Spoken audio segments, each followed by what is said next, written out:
tonight about how big food is starting to try and catch in on the carnivore diet trend, and and and so we're going to talk about what's that mean for us, for those of us that like to keep it pure. Are you going to be okay with the different kind of carnivore snacks and whatnot?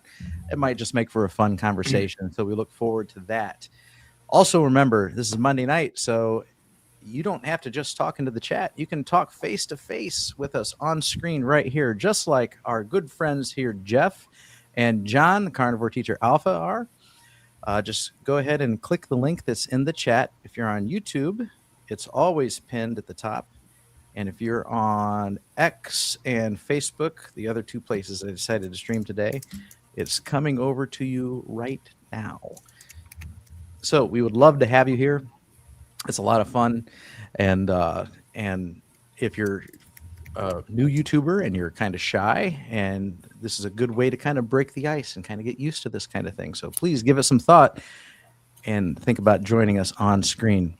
We'll say hi to all of you over in the chat and get our introduction going here shortly. But first, we want to say hi to our on-screen guests here. Jeff has been on vacation, and now he's back. So let's start with Jeff. How are you doing? You want to tell us about your trip? Yeah, I'm back in the saddle again. It was great. It was great. We went to Colorado, visited friends. I did a little hunting, a little prairie dog hunting, and which was very successful. Cousin of mine, his lands just eat up prairie dogs, and he sent me about 2 days before we were heading out. He says, bring a gun. I need some of these prairie dogs taken care of, please. So he was very pleased with my success. But anyways, it was a great time. We got up there, and we had the same weather up there that we're having down here in Texas. So it was mid 90s to, I think, got up to 102. But we were so blessed the whole time, because anytime it was, of course, everybody apologized. Oh, I'm so sorry you come all the way up here from Texas and it's so hot up here, blah, blah, blah. And I'm like, don't apologize. This is just Tuesday for us. I mean, it's no big deal. We're used to this. But anyhow, we went up to every day. We had a family reunion. That was cool, a lot of family. But we went up to Cheyenne Frontiers Days Rodeo. I'd never experienced Cheyenne before, and I wanted to go see it. And so we went up there. And lo and behold, the Lord blessed us with fantastic weather.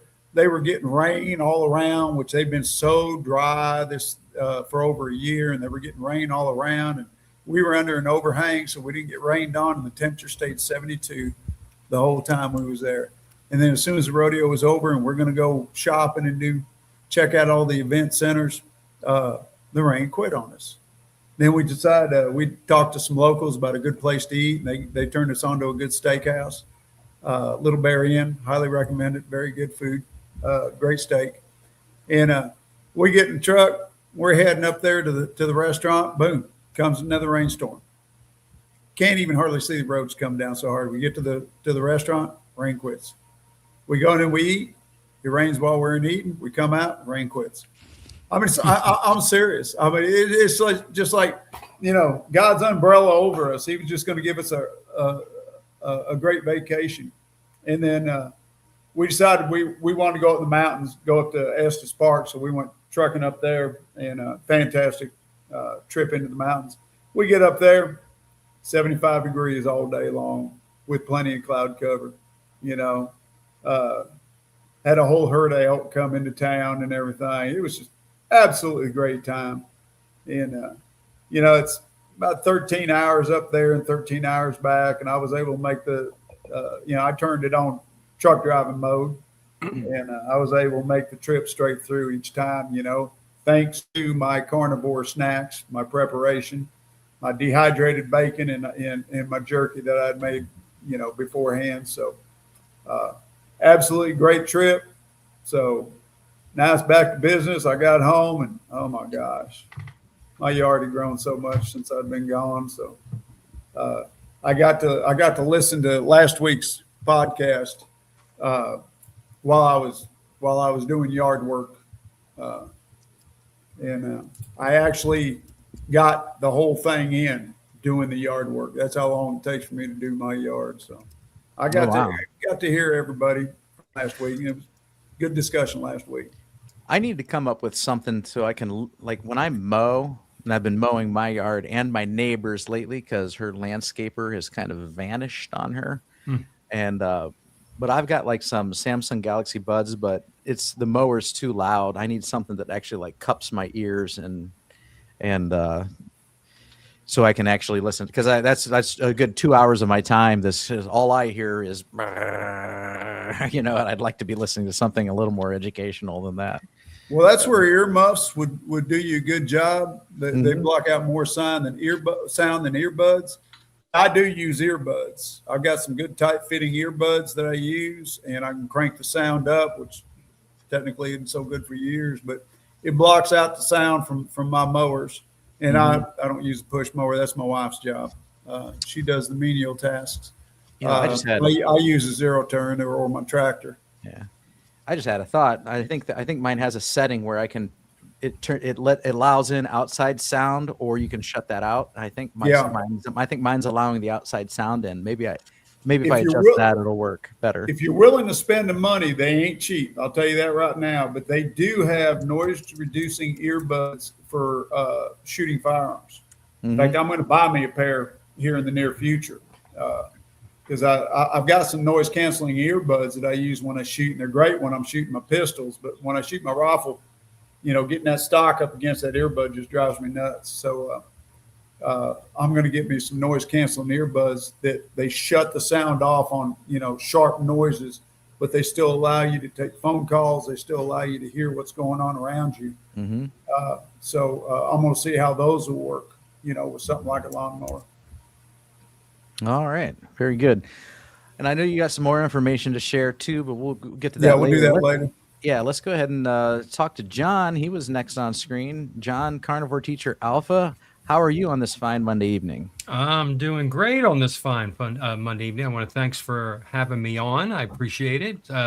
Uncle Charlie, I think it's his job. He comes on to my 6 o'clock live and mentions several times, make sure you're on at 8 o'clock. Are you going on at 8 o'clock? I'm like, all right, I'm going to make it tonight. Well, thank you, Charlie. All right. Oh, that's, yeah. So yeah, you live stream at 6:15, right? Yeah, we're my time. Yeah. Eastern time. Yeah, that's my time also. Yeah. Oh, it is. Okay. PM. So make sure that you say the wrong time here, because Right, Jeff, I think you're an hour behind me there. Time-wise. Yeah, we're Central Time. All right. And when I was in Colorado, we was on Mountain Time up there. Yeah, that's right. I'm going to start finding some links here in case anyone in the audience is not familiar with the individuals on the screen or subscribe to their channels. I'm going to start pasting links here as I find them. So we're going to start with, this is Carnivore Teacher Alpha's channel. If you're not already subscribed to him, go check him out. Thank you. Very educational. It's Great in the channel. name. It's in the name. Teacher, so that's that. So that's the approach he takes to his content. Very good. It's what I did for 34 years. So yeah. Now did you teach what age bracket of students? Middle school, so 6th, 7th, and 8th graders. Was it a particular subject or was it different subjects, language arts, social studies, Microsoft Office programs, and then the last 17 years of my career, I ran a little television studio, so I did video production. No wonder you do such a good job. And that's where I learned my skills for making the videos. Yeah. I know all the tricks. All right, very good. And then here comes a link to Geezy the Carnivore's channel. You can go check him out. And now we'll go ahead and turn some attention over to Kelly, Missouri Carnivore. How about you tell us how your week has been going while I look for your link? How you doing, Kelly? Doing great. Doing good. Another beautiful Missouri day. Yes, John is a very knowledgeable, and yes, some people have they can do this videos real easy. Me, it takes me about 10 takes before I get going. Oh, I should we all, we admittedly have a we could probably produce great blooper reels if we actually Oh, yeah. if we actually let people see everything that actually gets recorded. Right. It can be a riot. I could be talking to the camera and just have a complete brain fart, and I'm like, or a tongue twister. I'm like, blah, blah, blah, blah. I should put out a blooper reel start because I over do a lot of again. editing. I edit a lot, Kelly. So See, believe me.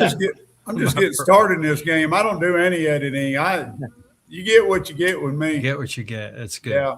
Now I may start one, stop it, clearing that out, and start again. But as far as once I get going, I'm gonna let it go. I don't care.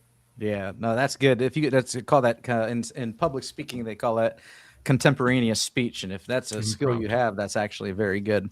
Well, So- I don't speak as good as y'all do. I do too many ahs and uhs. I don't have any public speaking experience. I didn't take speech or any of them other classes in school.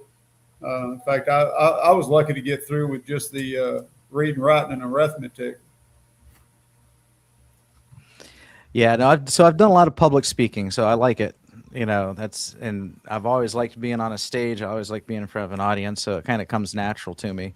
But, when you're recording yourself and you're thinking like, you're making a video, I'm also a perfectionist, and that's probably that could be a flaw. It could be a flaw. Yeah. Yeah. Yes, I'm like that too. I want it so perfect. I mean, some of the bloopers I'll kind of leave in a little bit. I remember I did one. It was trial of a butter in a jar. I saw it made, and so I decided to do it, but I decided to do it a different way.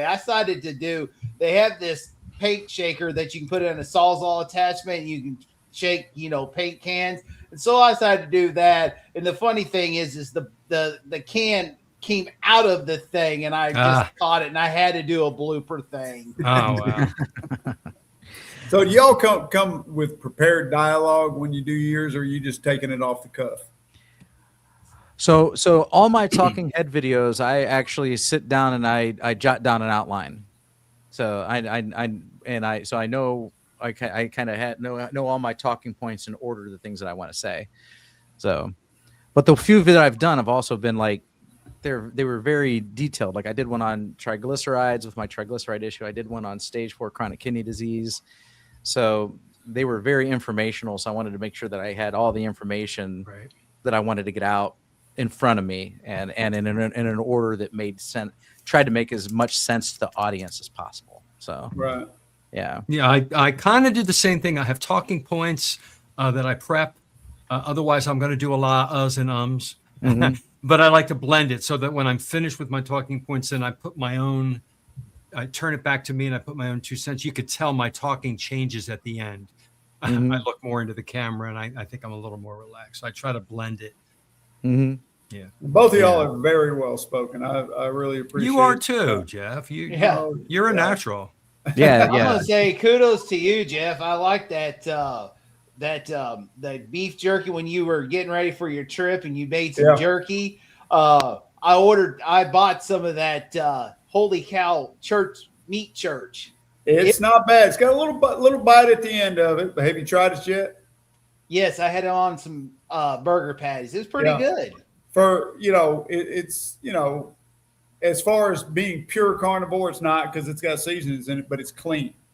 Now you gotta watch Meat Church though. A lot of their stuff has sugar in it. Now their taco seasoning, Bob, you were talking about taco seasoning. Meat Church has a taco seasoning that I was just looking at it yesterday at my daughter's house, and it looks like it's another clean seasoning with no sugar in it. But you got to read them labels. Oh yeah. But that Meat Church puts out some good stuff. And a lot of the labels, if they look clean, they'll say natural flavors. Natural flavors. Oh yeah. And damn, that natural. Love to get you on that. That's maltodextrin usually. It usually is, and that's higher. And I'll see them list maltodextrin. And they'll list it sometimes, yeah. And then list natural flavor. But a lot of people don't know what that is. I know. We didn't. I didn't. I didn't either. I got a dehydrator recently, and I experimented. Cool. You guys have ever had pemmican before? I made pemmican, first batch. Oh yeah, turned out freaking fantastic. I haven't made pemmican yet.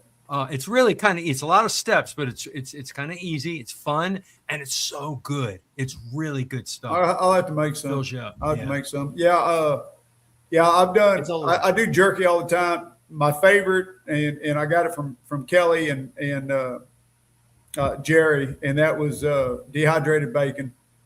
Brother, you got to make some dehydrated bacon. I'm going to try that. Yeah. It is my absolute favorite way to eat bacon now. It is I gotta so try that. good. You put it in raw, right?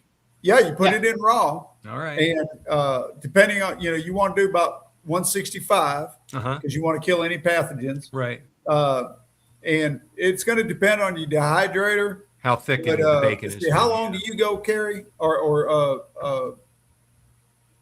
Man, I just brain farted out. Kelly. I go probably 6 to 7, 8 hours. Yeah, but mine's at 165. That's the max. Yeah, 165 to kill the pathogens. Right. Yeah, and I do mine. I want to say, I'd have to go back and look at my video last time I did some, but I want to say I did mine about 6 to 8 hours, something like that. But you just want to check it, Right. Yeah. And man, I'm gonna tell you what, it's the only way because it retains the fat. You do it too long, and the fat never goes anywhere. That's the thing. Yeah, you'll actually cook some of the fat away if you go too long. I went too long on some. It's still good, but the fat will start rendering out. But you want to get it to where the meat itself dries out, but the fat doesn't render out. So there's a balancing act there. And I'm going to tell you what, that is so tasty. It's hard for me to stay out of it when I'm traveling. That's the thing. But it's great travel food. And just like my pemmican, you can take that on an airplane, you take it to the airport, you take it on a train, take it on a car. Exactly. Perfect stuff. What is it? Man, my memory's not good today. Anyways, some of the carnivore gals are always talking about pocket or purse bacon. Oh yeah. Kelly purse bacon. That's the perfect purse bacon. It is. Only for us. Do like a fanny pack or something. Don't. Yeah, I will be putting some of that in the dehydrator. Unfortunately, I can't do as a 3-pound batch like I like to. A whole 3-pound batch because mine. It should have minimum amount of render fat. Mine leaks out, so I have to put it in a little bit at a time with that thick cut bacon. Something I discovered. Of course, I made my dehydrator. Mine's a what is it? Magic Chef or something. It's a big stand-up smokers. What is an electric smoker? With a big door on it, and it's got 4 or 5 racks in it. And what I did is I took mine, and I think I showed that on that video, where I took mine and I put a computer fan on one end, and I cut on one vent. There's a vent at the top and a vent at the bottom on the side. And the vent on the bottom of the side, I covered it with a mesh, but it still allows airflow through. And then the top side, I put a computer fan blowing the air out. So I've got air circulation through there. And I actually built it as a biltong box. Because with biltong, if you ever get a chance to make biltong, it's fantastic. Biltong, you have a heating element in that, though, Jeff? Yeah, there's a heating element in it. But like with biltong, because it's an electric smoker is what it is. So I can adjust the biltong, you just hang. Biltong is air dried. So when I'm doing biltong, I don't run the heater. I'm just running the air circulating through it. Got to have real dry environment for that, though. Yeah, I can't do it in Florida. It's got to be dry, and you've got to make your meat thicker, and it's got to air dry naturally. Right. But biltong is fantastic. I like it better than I do jerky myself. Now, in the wintertime, if I make biltong, I will add a little bit of heat because it's just too cold. But yeah, I made mine out of a smoker, and I can use it either as a biltong box or I can use it as a dehydrator. Works fantastic. I'm still learning, what it takes as far as time for each one, but it works great. That's good. All right, a lot of individuals saying hi over in the chat. I've been starring a few here. Uncle Charlie always has some interesting things to say. So steak, you should never snack. That's based on our topic, which I might as well get to, actually. What steak is your snack? Steak is my snack. Yeah. So, well, no, he's getting that from the thumbnail. So Yeah, I know. Yeah. So here's the basis of this. Here's this article. And where's my summary here? So basically, we've got this. Well, I lost it. Here we go. So there's this article here, and it says U.S. high protein food demand lifts Tyson Foods. It means they're making more money as carnivore diet food products market climbs from U.S. dollar 4.4 billion in 2026 to a predicted 9.8 billion by 2036. And the article goes on to talk about how these big food companies are and Tyson does all the meats, by the way. You got Tyson chicken, Tyson burgers and stuff in your frozen aisle and stuff. And but demand grows because more people want high protein, animal only foods with no plant ingredients. Packaged meat, snacks, bone broth, and ready protein meals make their diet easier to follow in stores. Premium jerky, meat sticks, and simplified labels also pull in buyers who seek elimination diet options. And so this doesn't come as a surprise that before long, big food is going to try and get their little tentacles into what's trending. And, they did this with keto back when Atkins was when Atkins popularity took off. All of a sudden you had keto tortillas and keto bread and keto protein bars and keto shakes and keto desserts and everything. And they tried to cash in on that. And they're going to be doing the same thing with carnivore, although I almost struggle to see how they can really botch this one up. Because if they as soon as they add a plant, truth is in the ingredients, man. Right. Always, right? As soon as they add a plant, it's going to become a problem for some people. Now, of course, I will eat beef jerky from the store. I just check my ingredients, and other people are super more strict. But how is this going to impact you moving forward? Would you like to see more carnivore friendly options hitting the store shelves? Or are you the type of person that, hey, I'm good with just buying my fresh meat? Maybe even you take it a step up and get your regenerative meat from your local butcher and just going with that. So let me know in the comments, how you feel about big food trying to make a profit off this carnivore diet trend. Let me know what you think. So I know when it comes to beef jerky, I do eat beef jerky. However, I am also, and I like egg life wraps. So there are some products out there that I think really are useful and can make the carnivore diet fun. However, I do want to make my own beef jerky for the sake of clean ingredients. And that's something that I know Jeff does. He makes his own beef jerky. And that was, that kind of goes to Uncle Charlie here. He said, Geezy, the last time you gained weight, did you gain any more on your road trip? Is what you wanted to know. Because one of my favorite sayings is forget the mistake, remember the lessons. Mm-hmm. So, last month I went to Alabama. I made some mistakes. I didn't eat bad. I just ate too much.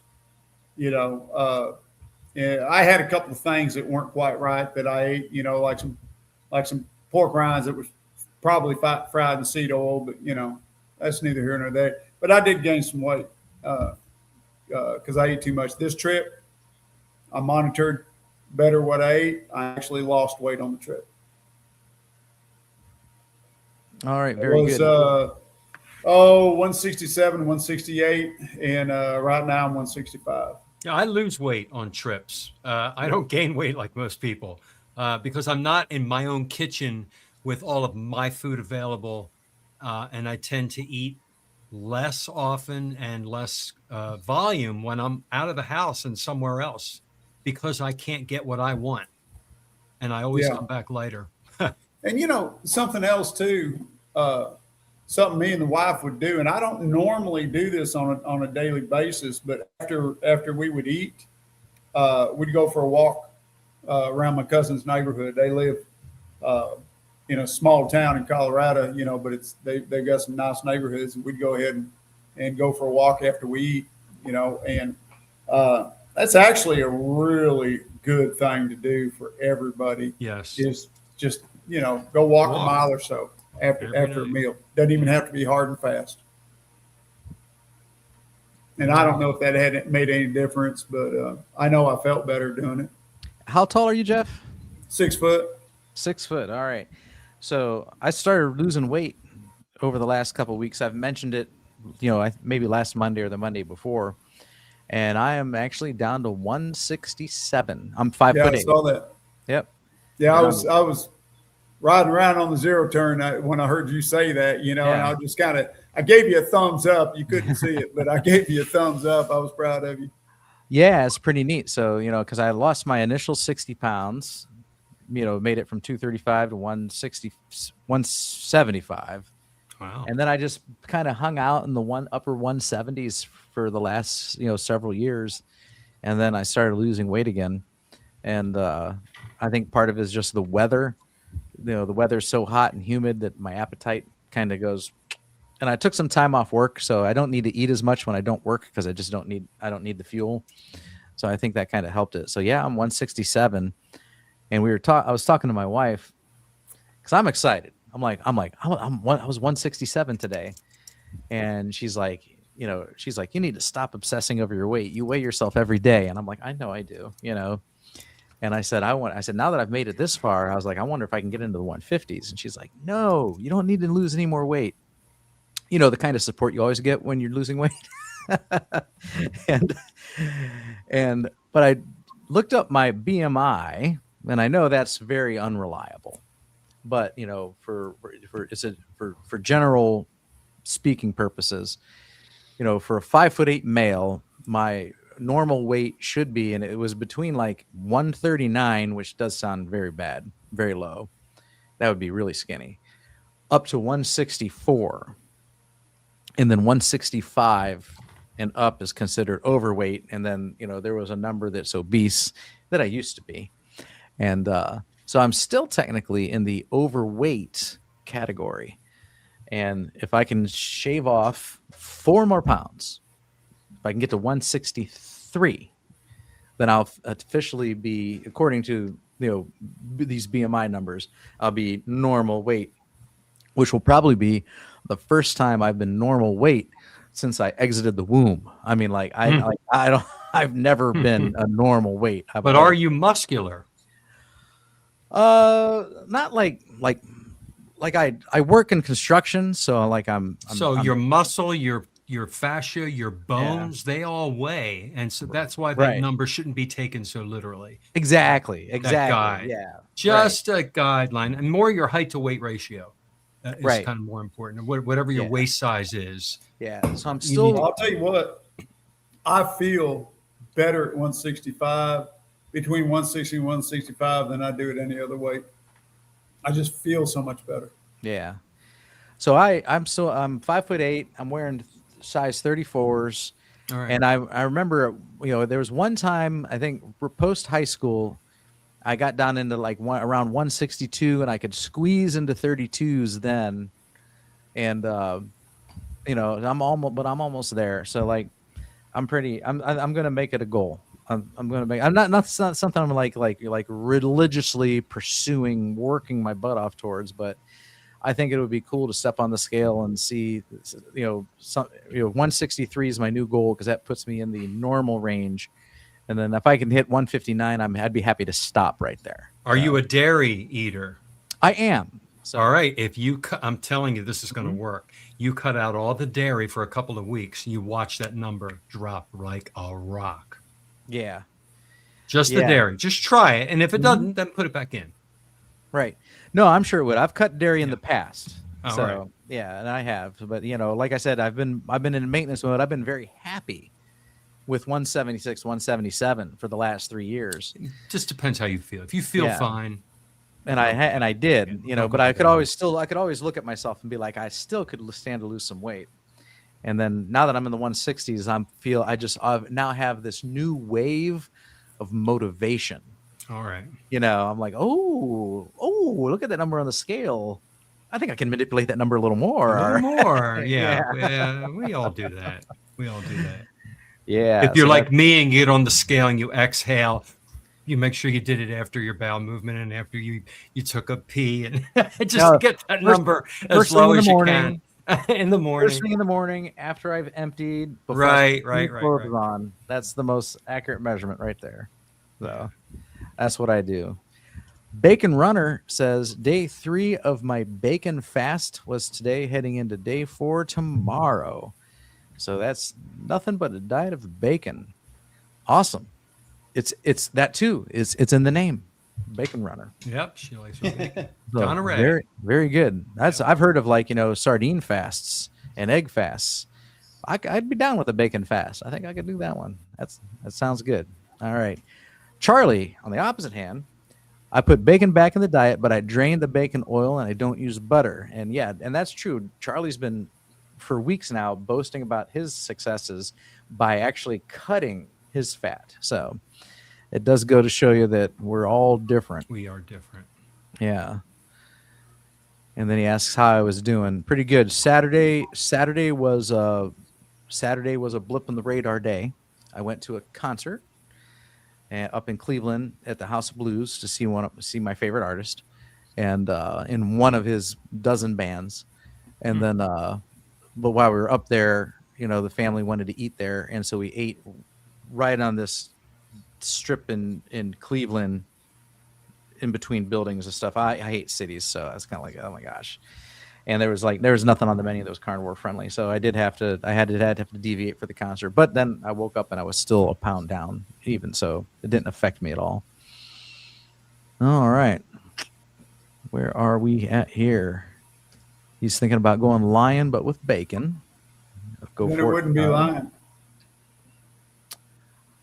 So lion plus bacon. That's it's like lion plus coffee.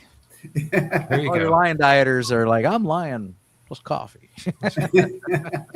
Why not? It's nothing's I written just call in it stone. dirty on this. lion. Yeah. Right. We do Yeah. what we want. Right. Now that sounds just fine.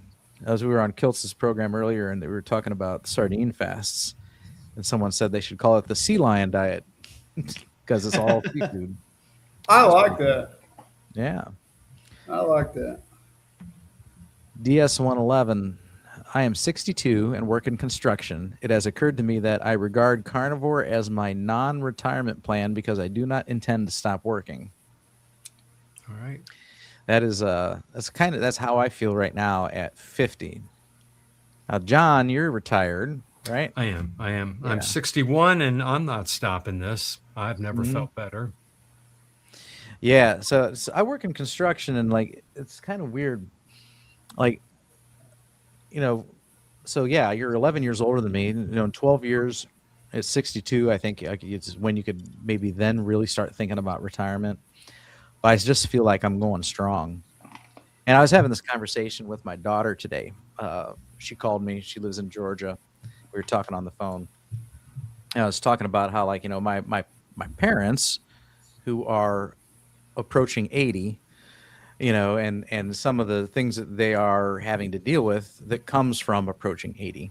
And my mom, she's 74. And that's only 24 years older than me. And I'm thinking, the last 24 years went by like this. Fast. And I'm thinking the next 24 years, I can't imagine slowing down, because I still I work hard, I get out, I walk fast, I speed walk, I still hit the gym and everything. And I can't imagine in 24 years not doing any of those things. And maybe it'll be different for me because I am a health conscious individual, but it weirds me out that, and you got a lot of individuals in their 70s, in their 60s, and even in their 50s. I know people in my own age bracket that, they need to walk with assistance. They walk really slow. Yeah, it's sad. Retirement. And I know there was a guy that worked for me in the tile trade, and at 35, he's like, I don't think I can do this anymore. And he ended up leaving me last year, and I'm just like, wow, but I just think about that, how fast the time is going to go. And when we think about retirement, I'm like, in 12 years, I just the retirement, even then, it's not even something I'm looking forward to. I'm just like, I don't even think about retirement. I just still want to be able to do everything that I do. Like I go somewhere and I walk up the stairs, I still skip steps like I was in high school. Like I want to, and I feel like as soon as I find myself not able to do those things, I'm going to start getting very scared and depressed. So just I used to love my job. Go ahead, I Dad. used to love my job, but I was getting so wore out and so beat up, that at 64, I went to my financial counselor. I said, "When can I retire?" And she said, "When do you want to retire?" I said, "Yesterday." Yeah. And she's like, "Dude, you can go anytime you want." And the next day, I put in a 90-day notice with my boss, and I gave him 90 days instead of 2 weeks, just so he could get me somebody to train to take over what I did, because I was the only one that knew how to do my job. And when I got out of there, my wife had a whole list of stuff for me to do, and the first 3 months I was so busy I didn't know which end was up. I was working 10 times harder than I did when I was on the job, twisting the wrench. And I told her, I says, "How in the world did I ever get anything done and still work a job every day?" And she says, "That's just it. You didn't. That's why we've got a list now." But no, seriously, I work harder now, having on my farm than I do when I was on the job. You do what you want to do in your time frame. When you retire, you're on your own time. That's the difference. Yeah, I'm still working my butt off, but I'm doing what I want to do. Exactly. And once I became a carnivore, because when I retired, I was sick. I was in bad shape, and it was a few years after I retired, I became a carnivore. And after a year of being a carnivore, I turned to my wife one day and I says, "Baby, I could go back to work. I feel so good. I could go back to. I'm not going to, but I could." My son-in-law, he was even thinking about buying a second truck. And he said, "Dad, would you be interested, if I could get you in that truck part-time, about 3 days a week, would you be interested? Because I've got a CDL and I've always maintained it, because I used to be a truck driver too." And I said, "Yeah, I feel good enough. I'll do it, pick up a little side money." But turns out his outfit wouldn't go for a part-time driver. They wanted full-time or no time. And I said, "No, I ain't going full-time on the road. Not again." No. Dr. Nelson's in the house. Yeah, Hey, he Dr. is. Nelson. Yeah. It's good to have you here watching tonight. And he says that he likes Jeff's background. That's your legit shop behind you, right? That's not yeah. Yep. Yeah, he was asked about it. Several of the guys mentioned that. Yeah, that's a real background. Because like I said before, I was an aircraft mechanic for 41 years. One of my grandkids asked me how I got so many tools, and I said, "Well, when you're a mechanic for a living, you have your tools at work, but at the same time, you got to have your tools at home too. So I've got a lot of duplicate tools, sometimes triplicate. But yeah, that's a legit background. I'm in my shop, and my shop is divided up. It's 1,700 square feet. I've got a garage door on one side and one end of it. I can pull vehicles in here and work on them. I keep my motorcycle in here. One corner is nothing but my leather shop, because I do leather work. This behind me is all part of my mechanic shop. Then I got all kinds of stores. Then I've got a divider wall in here. And the other side of that is where I keep a lot of my hunting gear. And it's also my wife's tack room. That's where she keeps her tack, her saddles and everything. And that's also her feed room. So I've got a big shop here, and I love it. The only thing I don't have out here is air conditioning. And right now it's right at 100 degrees. Oh, why aren't you dripping wet? Uncomfortable. I've got 3 fans on. You have your fans on. All right, but still. I got a fan over here. I got a fan in front of me, and I got a fan behind me. Your computer's going to clonk out. But, once again, I like the heat. This doesn't bother me a bit. I can get out, and I've been known to do it. I can get out when it's 106 degrees outside and go weld on fence all day. it just, I can strike a 4,000 degree arc. It don't bother me a bit. Wow. But I grew up, I'm from San Antonio, so I'm used to heat and humidity, and I grew up without air conditioning. So the heat don't bother me. But now cold, forget it. I can't deal with what Robert does up there. That's why I moved to Florida. I can't stand the cold. Yeah. No, not at all. And where did you live before that? I lived in Pennsylvania and Maryland, and had some pretty bad winters. Yeah. Yeah. That gets rough up there. The cold, the slush, the ice, the snow, all the shoveling and scraping, and I don't want to hear about this. I don't have to put up with it for another 5 months yet. Maybe 4 months. No, man. I got places around me for sale. Wrong. 2 months. Oh man, that's 2 months away. Hey, I can find you plenty of tile work down here. Yeah. You got a lot of construction going on down here in Texas. Well, like I mentioned in the past, if I had my choice, I would have I would move to Texas. I would move around the Abilene area because I kind of like that area. When I went through there. I got a great family friend that lives out there, and my sister-in-law and her family live out there in Abilene. We go out there to visit them every once in a while. That's only 2 hours away from me, I think. But I'll tell you what, Abilene, that's dry country out there, real dry. They don't get much rain. All right. So Dustin says, just make videos, go live, and press record. That's what I do. That's what we do on Monday nights. I mean, you record he means go live on YouTube. You can't go live. Oh, no, I don't do live. No. Yeah. Yeah. He just presses record on his phone, and then, he does a little editing, very minor, and sends it. But yeah, no, here's what I do. Here's what I will notice though, Dustin, is this is true. And I do this every Monday, but I've noticed that if I, back when I was producing more recorded, edited talking head videos, I had much more. YouTube liked me more, pushed me more, and I got more channel growth out of it. When I drop doing that and I just do lives, my channel growth slows. Interesting. Yeah. All right. Yeah.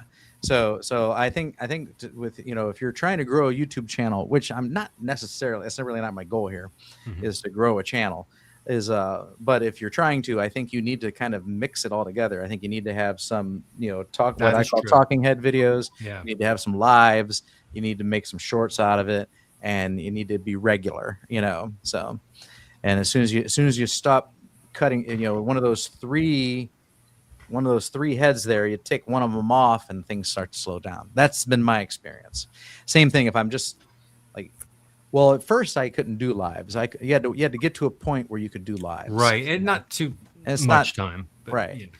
And but that's just what I've noticed is if I've, because I've been busy with my offline work. So now, and editing's work. Editing, recording and editing takes a hog amount of time. And so I haven't had the time to dedicate to it. And I've just noticed that things slow down when that's the case. So, all right. DS111 says, I've been buying Costco's Kirkland salted 4-pack bacon, but their low sodium version is sugar free. For those of you who are interested in that, for me, bacon's bacon. I don't really peruse my bacon labels too much. So, Latro says, you ever get a chance to make your own bacon? Yes. You never want to eat that store-bought stuff again. Latro says, I've entered an interesting stage of type 2 diabetes where I don't need exogenous insulin all the time. If it's running 120 to 180, I just write it out. All right. Very good. Now, and then this was an interesting comment here. So we were talking about big food. Anyway, that's the theme tonight, is big food trying to capitalize on the carnivore trend. Dr. Nelson says they will find a way. And Dustin makes an interesting comment here. He says, now they've shifted to all labels saying GLP-1 friendly. I Oh, saw really? that. Oh, I've heard of that. I have not I seen that, saw but it doesn't that. I surprise heard me of one it. bit. That's crazy. Yeah. But that's what sells. That's everybody knows the word, the phrase GLP-1. Yeah. Well, we're going through the same thing we went through before with everything else: sugar-free, Right, fat-free. fat-free, Yeah, all you're that, right. all that junk. And then there was Adkins. Right. Remember the low Olestra? carb. Remember Pringles came out with the fat Olestra, and you ate it, and it just floated Yes. in the toilet after you ate I tell you what. Now, if you're going in for a colonoscopy. colonoscopy, Yeah. you don't need the drugs. All you need is that stuff. You're A friend right. of mine fell for that with the sugar-free candy. Oh, that's They had stuff. that stuff in it. He ate a whole bag. That has of that. maltitol in it. And Brother, you let want me to tell have you what, this man, he wrote this on our hunting forum blog, and to this day, it's one of the funniest things anybody ever read on this hunting website. But he ate a whole bag of this, and my brother Leon is a pretty hefty boy, and anyways, he ate a whole bag of that candy in one sitting, and he went to Lowe's. Oh my gosh. And he's shopping at Lowe's, and then the urge hit him. Oh boy.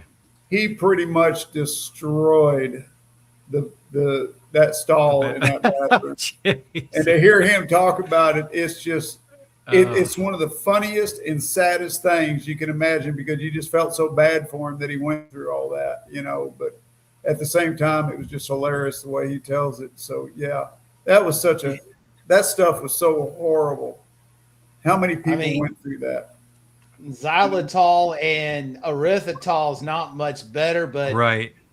But if you're gonna have, you don't need of it. But if you're gonna have anything, make sure it's erythritol, because you have the least amount of bathroom time. But yeah, that maltitol is some of the worst. Horrible. The worst. Horrible. And some people just got to go through it.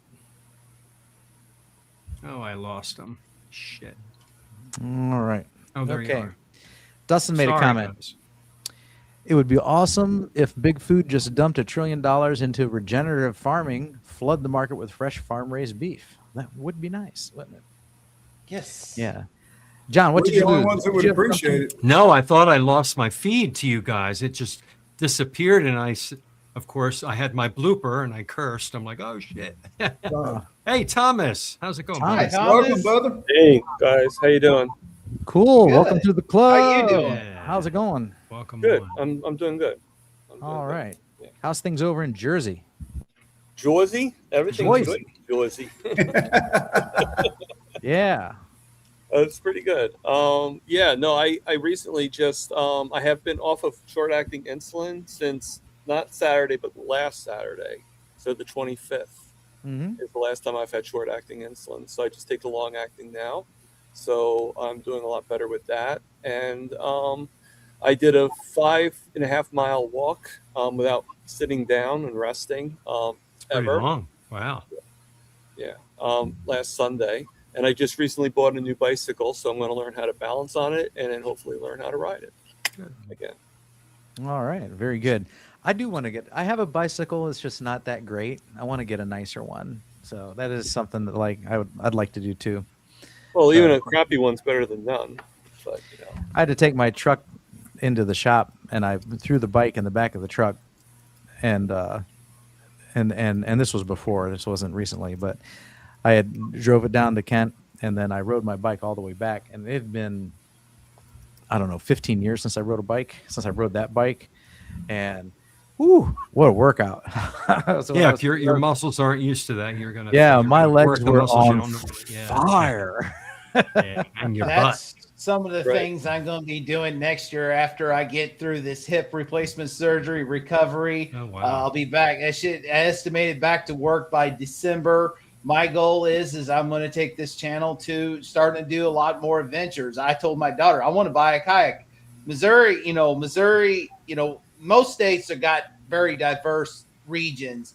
Missouri's one of those where we have the rolling farmlands, we have the Missouri Ozarks, crystal clear waters, the largest cave system, and we have one of the largest biking rail trails in the state called the Katy Trail. And I've rode bits and pieces of it in the past, but I'm going to do it.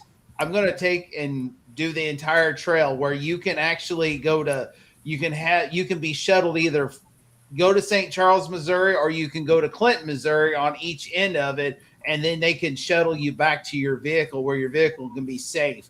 And so I thought about doing that, camping along the way, do the video and everything like that as a carnivore and, recover from a hip replacement surgery. But before I do it, I am going to do a short one from what they call New Franklin, Missouri to Rocheport, Missouri, because it's all flat. There's no hills because most of it runs along the Missouri River bottom until you get to Boonville, Missouri. From there, then that's when you start climbing some hills, up and down hills. But I want to get used to it first before I do the 240-mile trip. That's good. Wow. Sounds good. Cool. Yeah, it sounds really neat. All right. Yeah, I can't ride a bicycle. Not Why that not, I don't Jeff? know how, but You don't like it? prostate my size. Oh yeah. I know they make a seat where you can, that clears everything. But I just don't want to ride a bicycle that bad. I have a little story for you guys. If you ever go to the doctor and get your PSA, that blood test that Just tells had it done today. your prostate antigen Yep. test. And if you're going to get your blood taken for that, and ahead of time, a good week before, do not ride a bicycle. Listen to me. Do not have sex. All right. No stress to that prostate of any kind, anyway, and then your number will be accurate.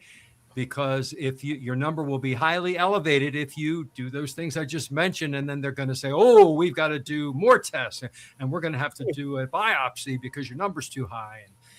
And all they need to tell you is don't overstress that prostate right before you get that test. Yeah. Well, mine's generally high simply because I do have cancer. I do have prostate cancer. Wow. Yeah. So, I had my PSA test done a couple weeks ago, and I didn't look at the results, so I haven't heard anything from the doctor. So I'm assuming it's fine. if it's high enough, they'll let you know. They'll let you know. Yeah. Mine's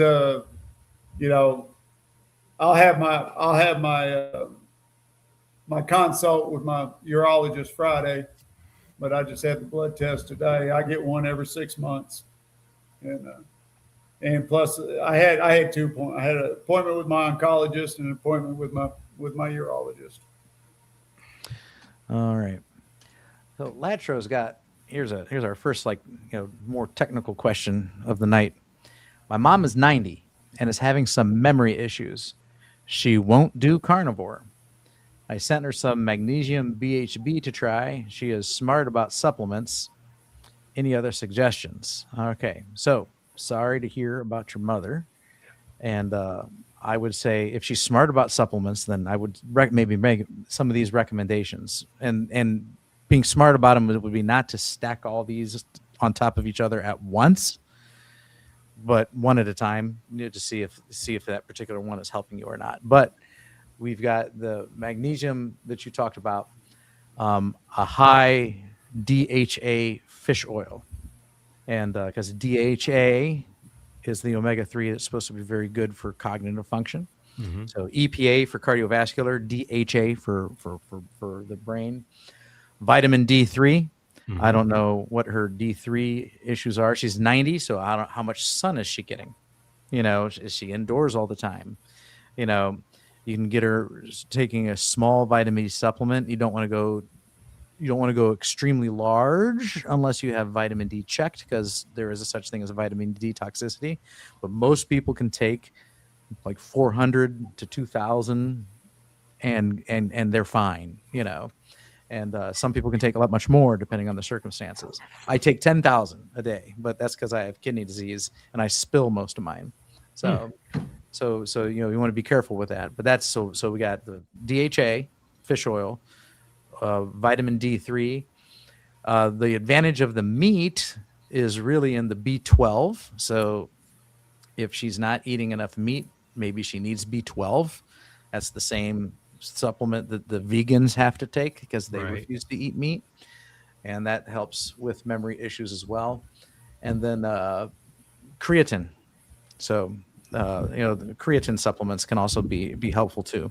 So I wouldn't do like I said, I wouldn't just here's open up, here's all these new drugs you're going to take, mom, but maybe just start on one or two of those and see if they make a difference. And then maybe, add in something else later, and see how that does as far as supplements go. If she's not going to eat meat, where she would get a lot of that, you're going to get some D3, in meat and eggs, you're going to get in fish and eggs, you're going to get the omega-3 in fish, and you're going to get the B12 and the creatine in just regular muscle meats and fish as well, and things like that. So all those are meat centric, components, nutrition, meat centric nutrition that helps boost, brain and cognitive things. So that would be my suggestion.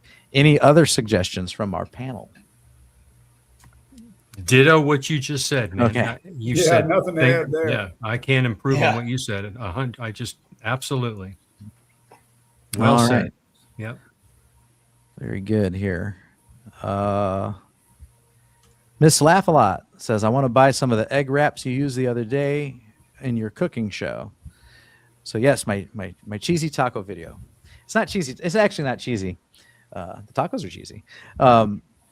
I talk a lot in that video. It's more of a talking video than it is a taco video. So Aldi, if you haven't seen it yet, I do talk a lot. It's very informative. But yeah, Kelly, did you say Aldi's has it?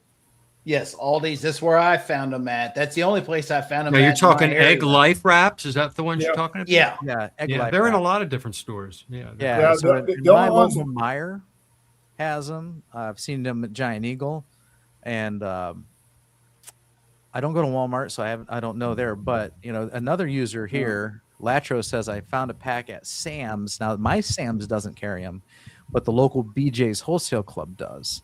So Target grocery store has them. If they do in Florida. Yeah, I've seen them around. Okay. Yeah. In Texas, it's Aldi and Brookshire's that carries them. yeah, and it's I think they're perfect. I think they're a carnivore dieter's friend. I they're it's egg whites plus xanthan gum, I think. Yeah, Or it's a egg thick white Now, and I'm going carrageenan, to try. something like that. Not Rick's- carrageenan. Oh, I wouldn't eat it if it had the carrageenan. I think it's a xanthan gum. It's then. the xanthan gum. Yeah. Yeah. I saw Rick. He did where keto and carnivore collide, our little challenge that Jerry started last month, and Yes. he did an iguana wrap, and Did he he? did a really fantastic job with that egg for a wrap. I saw that one today. It was pretty cool. He's great. I'll have to check that out. I forget what I did on the challenge. I did like one of the second one or something like that. I forget what I made. Yep, and that was the basis for my recipe video too. Is I got challenged to make it. It was going around. People were being challenged to make a cooking video, a recipe video, and so that's what made me do the taco video. And I did it because I wanted the motivation to start editing again. So that's why I did it. So that kind of got me into I got out the actual vlog camera and the tripod and filmed something, and I got sat on the computer and I did my editing and I had a lot of fun with it. So it's kind of reminded me how fun I do enjoy making videos, even though it's a lot of work and a lot of time. I did the poffles for the first one, and then Lance, North Dakota Carnivore, challenged me again. So last week I took the air fryer to the back of the shop, plugged it in, and did a quick video on how to air fry burger patties. All right. Works. Very Guys, good. I got to get going here, but I want to thank you for having me on. All right. Well, thank you, John. Enjoyed it, Thank you John. for joining. It's always a pleasure. See you You later, have a great guys. rest of your Monday, and we'll see you right. soon. Thanks you. for Good to dropping see you, by, John. buddy. Yep. Take care. Yeah, I haven't decided what I'm going to do yet. I'm tossing up a couple of ideas between whether I'm going to do just something simple or if I'm going to do something a little bit more complicated. But I'll get something done. Bob passed the challenge on to me, so I got to do something. They don't have to, technically. You know? And I don't know if I'm gonna go straight carnivore or throw a little keto in there. I think I may just. I'm thinking about doing my meatloaf, my bacon wrapped meatloaf. That's more keto than it is carnivore, but you can make it as carnivore as you want it. And that's why that was the point of my taco video, was like, you know, it's dirty carnivore to begin with, because anything this Mexican's going to be, because it's not Mexican without the seasonings. Yeah. And then you could make it as keto friendly as you want. And the reason I picked that was, one, I talk about egg life wraps, and I get a lot of audience participation about, man, these egg life wraps sound really good. So I wanted to demonstrate how I use them. And then two, like that, I can make that and the whole family can enjoy it, because like I'm using the egg life wraps. If someone wants hard shell corn tortillas, they can have it. If someone wants a regular burrito flour, they can have it. If someone wants to add lettuce, jalapenos, tomatoes, salsa, onions, they can add it. You know, you can always Completely add versatile. to it. You know, it's very versatile. So the whole family, I can make that, and the whole family can have dinner together. Yeah. And you don't have 75% of the family going, really, Dad, another carnivore meal? So it works for everybody. What'd you do for yours, Thomas? Aaron just reminded me. I made muffins and had bacon in them. Cool. All right. I just shared a link to Thomas's channel. It's Thank called you. Target Prime Rib. If you're not familiar with him, go over there and subscribe to him and give him some support. All right. Let's see here. Latro, my results so far. The waist dropped 2 inches, and in some shirts, I need XL versus large. In some shirts, weight down 10 pounds, 5'10", 205 pounds, to BMI 29.9. So awesome. Excellent progress. And I know what you mean. I've got like I'm wearing a band shirt. I still got an extra large, and the other, this is not the band I saw Saturday. I got an extra large shirt in that band, you know, for their merch, because there's some shirts, it's some brands I put on the large, and I'm like, man, I almost need a medium. And there's other brands that I put on the large, and I'm like, my God, my belly looks like a spare tire. Take that thing off and put on an extra large. so depending between the brands, so one brand's medium is another brand's large. I just don't find some consistency sometimes between them. So I get it. Aaron, the carnivore-ish guy, is 168.8 today. So there, you, me, and Jeff were kind of in the same ballpark. How tall are you, Aaron? I'm 5'8", Jeff's 6 foot. So I still got a little flub-a-dub, and Jeff is looking skinny. So For the first time in my life. yeah. I told you quite a while ago, 6 months or so ago, when I got called skinny 3 times in one day, and that never happened in my whole life. Right, yeah. And I haven't always been fat my whole life. You know, I was a little pudgy when I was a kid, and then started playing athletics and slimmed down, you know, and all through the Army, being in the infantry, we had to stay in shape. I was fit as a fiddle. It wasn't until after I got out of the Army and got in a bad car wreck that my weight started going up. And I, you know, started losing my health. But yeah, even in my younger years, I was never called skinny. Now I'm called skinny. Now my wife makes fun of me.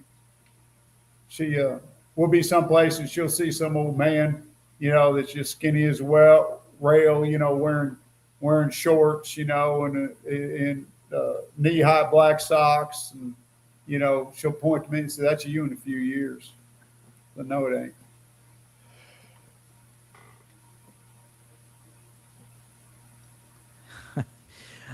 I remember a pivotal day when I was about 40 years old. I went into Sears tool department, and there was absolutely nothing I needed. However, the slow accumulation continued. And it's probably a reference to Jeff's tool collection behind him. Yeah. And probably at least half, if not more, of those are all craftsmen, and the old craftsmen when they were real craftsmen. Right. not the new Japanese or Chinese made Craftsman. Yeah. Sears Craftsman, not Lowe's I Craftsman. got, yeah, all I would use in my job was Craftsman or Snap-on. I do have in my shop, and I'll never get rid of them. I have for metric Husky, American made Husky wrenches from 20 to 30. Yeah. And I bought them 25 years ago when I went into industrial maintenance. When I had to Yeah, have Husky and Max, they were all good brands, back in the day. So this comment reminded me, I went into Sears, I don't know, maybe 15 years ago. I was at my heaviest, and I remember my work clothes, I could barely squeeze into them, and I had my regular clothes would be the life cycle of clothes. My regular clothes become my work clothes, and then I got to go get more regular clothes. So I went to go into Sears, is where I used to buy my clothes back before they're gone now. And I went in there, and I was a size 38, and I was barely squeezing into them. And I went and I grabbed 38s, and I tried them on in the dressing room, and I couldn't fit in them.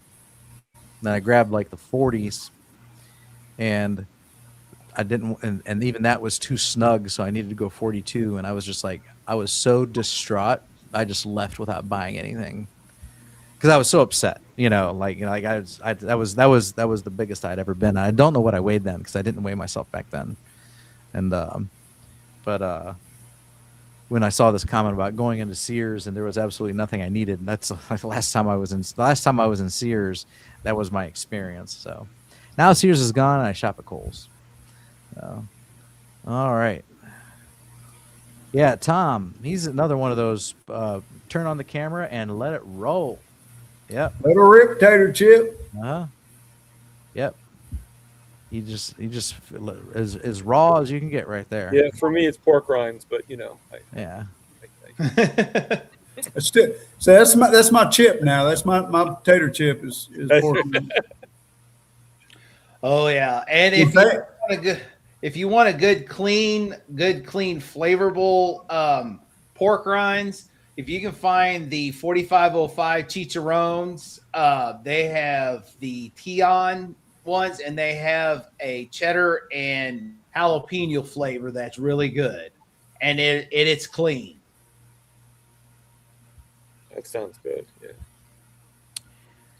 So, Bill Cook, I want to do one more PSA test. Which blood test does that? I think it's just called a PSA. So Yeah. mine on the blood work said PSA test. It's a specific test. Let's see here. If you're doing it yourself, let's see if I can just bring it up at ownyourlabs.com. I must have misspelled it. Own You Labs. All right, I got to type that correctly. I was speaking some jive there. Let's see here. Browse tests. PSA. Yeah, prostate specific antigen. That's what it stands for. Yeah, prostate specific antigen test. And if you want a quick glimpse of it, here it is here. That's what it's called. And it's $16.80 at Own Your Labs. So if you want any blood work done, I tell you what, Own Your Labs is cheaper than your copay for insurance. It's amazing. Go to Own Your Labs, you can get a complete metabolic panel for $8, and then you get the same thing. Your doctor writes it, you go there, and they're like, yeah, we need a $50 copayment. It's ridiculous. If insurance is buying it, it's hundreds of dollars. If you're buying it, yeah, it's a few bucks. It's absolutely crazy. Not if you're on Medicare because you're old. Right. There's exceptions to everything. Yeah. Lacho has a ticket to Healing Humanity on Wednesday. Going to wear my Healing Humanity shirt. And that brings me to, let me star that so I don't lose my place. That brings me to a question I saw earlier. I'll skip to it. Jerry asks, Bob, tell us what you thought of the Healing Humanity movie. You went last week. I actually opted not to. I changed my mind last minute. And because like I didn't know it was a thing. I wasn't even aware that it was coming. And then I heard about it. I'm like, oh, this Wednesday? And it was like, that's like a couple days away. I think I heard about it over the weekend.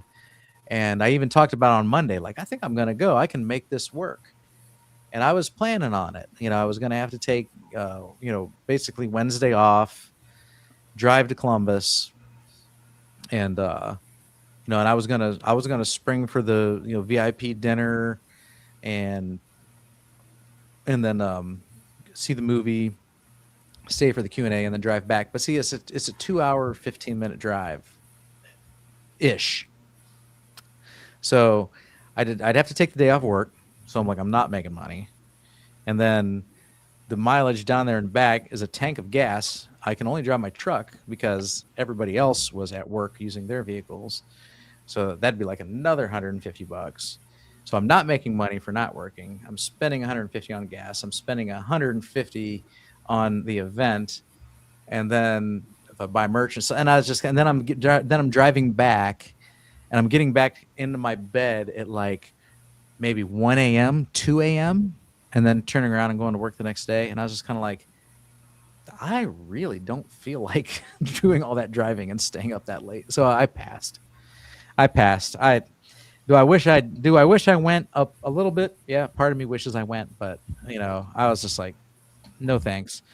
And plus my truck needed back brakes and front tires, and I got that all taken care of. I got tires on Friday. I got it in the shop now getting brakes. So I was just kind of like, would I have made it down to Columbus and back alive? Yes, I would have. I'm sure nothing would have happened, but I just started counting all the reasons of why I shouldn't go, and they were quite a few. Yeah, I hear you. They've shown it here in Dallas and in Austin. Latro's going to the one in Austin. In fact, I was tempted. I wanted to go and see the Austin show just to run into meet Latro, but I just got looking at the time and when I'd be getting back, and it'd be late. If I did the Austin deal, I'd have to stay the night. If I did Dallas, I'd be getting home real late. And it just, where I'm at, just a little too far away. And eventually, it's going to come out on YouTube. It's going to come out on some platform that we're going to be able to see it. And it may be a pay-per-view, but it'll come out to where we're going to be able to see it. Just like the cholesterol code, it'll eventually become available to all of us. All right. So, making my point for me here, Dr. Nelson says, I have over 1,000 videos. 99% of them are live streams, and I don't even have 1,000 subs. So, I was talking earlier, you gotta make all kinds of content, and I think you got to make. They want edited videos. The live streams is kind of like, that plays a supportive role, but if that's your dominant role, I don't think you're going to grow very well. And if you think about it, there's a reason why. So if you're doing like topical videos or educational content, that draws in people searching for that. And your live streams are often the same close-knit family of people that are visiting you week after week after week. So I think it just makes sense. So, all right. Yeah, Dr. Nelson, he posted on there that for me to email him. He's got some information on prostate cancer that he'd like to share with me, but I can't find his email. So if anybody has that and can post that up, I'd appreciate it. Yeah, I looked on his YouTube channel, but I couldn't find it. That's where I'm going to go check. I believe it's the real Dr. Nelson at gmail.com, but I don't quote me on it yet. And everybody always says that everybody's email address is on these sites, and I can never find them. Of course, I'm not very smart when it comes to this technological stuff. I'm too old. Alrighty. Okay, so you have to hit a button that says "I'm not a robot." Okay, so no, it's just Dr. Nelson at gmail.com. Okay, cool. And it's spell it out. Don't abbreviate doctor. Spell it out. Oh, the All, whole thing. all Oh, 6 his letters. email address. Okay, yeah. Yeah. Yep. Oh, yeah. There you go. All right. Let's see here. He also says BMI is actually an accurate measure of what it measures. Body mass index is not accurate when it fails to account for high muscle mass, age-related body changes, and diverse racial ethnic body compositions. And that is absolutely true. So yeah, so BMI, it's like I said, it's general. It's obviously it's no good if you're a bodybuilder, So, but if you're the average person, it's kind of gives you a nice average, window of where you are, maybe health wise. So, or I don't want to say health wise, but obesity wise. So, Standing Foot says bacon is high in omega-6. And that is usually true, pork and chicken, and that's usually not a problem. We do need omega-6s. The problem is having an overabundance of omega-6. And where does people usually get that overabundance of omega-6 today? Anybody? Seed oils. Seed oils, and it's in processed foods. So that's why we demonize seed oil so much, is because it's in everything. And because it's in everything, it disproportionately raises our omega-3 to omega-6 ratio. Actually, reverse that, omega-6 to omega-3 ratio. And then the higher we are in omega-6s versus omega-3s, the more likely we are to encounter inflammation. So. Speaking of documentaries, I came across one I hadn't watched in a while, so I'm like, no matter what it is, I'm interested. This one here is all about plant-based, and I'm just interested why they were interested, why plant-based is the way to go. And I remember this guy did the documentary also because he wanted to change his health, and he got to a portion of it, and he graded everything. And he put animal food or animal-based food, carnivore, animal-based food, and F. Seed oils got a higher grade. I'm like, are you kidding me? Those are the worst things to have. Yeah. It's like, remember that graph that was going around a couple years ago that showed that like Lucky Charms was healthier than eggs? Yeah, Right. It's from the same people, the same thinking. So I wouldn't even feed Lucky Charms to the ducks. Right. Yeah. Yeah. There's just some people that no matter what, they're going to always demonize meat. So, and they don't want to, and they don't want to listen, but that's with everything. There's just people out there. They hear what they want to hear, and they can't hear anything else. No. You want to try not to be like that. Yeah. Good luck. Yeah. Bicycles with gears are easier to ride. Mine's like an 18 speed, but one of the three that there's 3 on one and 6 on the other. One of the 3 I can't reach, something with the chain. It's another reason why I want another one. Yeah. Let's see here. Mine's just a regular bike where you brake with the pedal, not brake with the handbrake. So, Thomas, did you ride a bike when you were a kid? Oh, yeah. No, I used to ride bikes all the time. Okay. Fortunately, it's only hard for me because the one foot, the shoe used to fall off. So, every time I'd ride the bike, I'd do the pedal, and all of a sudden the shoe would be like across the road. Latro, I've been referred to an endocrinologist for type 2 diabetes. First visit Wednesday. Hope it's not a clown show. I'm, go in there with the, don't impugn bad motives on your doctor right away. Go in there that they do have like your best interests at heart, and just tell them frankly what you're doing. Like you're doing everything you can diet wise to control your blood sugar, carnivore diet, keto diet. I'd just be open and honest with them, because if you're not horking down apple pie and Chips Ahoy, you're not going to need all that insulin and stuff. and they're the ones that are going to help you try and find the right balance for that, which you probably already do. You said earlier that you already take some when needed. So, I don't think all doctors are bad. It's now some doctors just eventually reveal themselves to be stupid. that does happen. So so if the doctor Or ignorant. or ignorant, so if ignorant. the doctor says, oh, you need to quit that carnivore diet because don't you know red meat causes diabetes? Okay. Yeah. Okay. Maybe, You're ignorant. bye.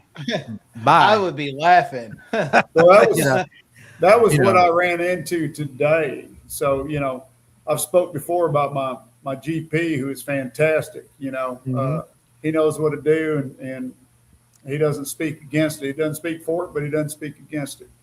And first doctor I've ever had that didn't start screaming statin the moment they saw my LDL.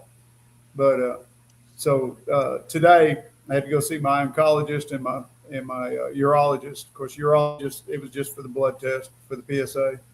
But my oncologist, we had a long talk, and wow, he is so caught up in modern medicine. It's pathetic. I like the guy. Don't get me wrong. We had a good talk, good discussion, but somehow we got on the subject of. I had mentioned something about eating the best way I know to eat, and working out and doing what I can to help my body fight this cancer. And he says, do you really think you can control what's around you? I said, no, I can't control what's around me. I can control what's in me, though, to some extent. And he says, but you can't control cancer. He said, I'm a cancer specialist, and I'm telling you, you can't control cancer. I said, really? And he says, do you honestly think that your body heals itself? This is coming from an MD now. And I said, of course it does. We see proof of that all the time. He says, oh, so if you cut your arm because of the way you eat, you think that's going to heal quicker? I says, not only do I think it will, I know it will. I've seen the evidence of it. He goes, really? He says, you've actually documented this? And I said, no, but I know how long it generally takes for me to heal, and I know how quickly I heal after the way I eat now. Right. And he says, so how much do you think diet and exercise matters in your overall health? And I says, I'm going to say 90%. And what would y'all say? What would be your estimate that diet and exercise helps in your healing or your overall health? I think those are defining factors. Yeah. So I said 90%. He says hogwash. That was actually what he said, hogwash. Hogwash. Okay. He says 10% at best. I said, then what's the point of even doing either one? I said, now here's the deal. And he went into this long diatribe explaining to me about, I'm using the word physiology wrong and this, that, and the other thing. And don't get me wrong, he wasn't being arrogant. He was just, we were having a discussion, and it was a good discussion. And he agreed with some of what I said. I agreed with some of what he said. But when it came down to it, I told him, I says, look, I've done a lot of studying in the last 3.5 years on the science of nutrition and diet and how it works in the human body and metabolic disease. And I've probably done more research on this than the average doctor. And here's what I've come up with is most of the scientific tests are all biased and wrong.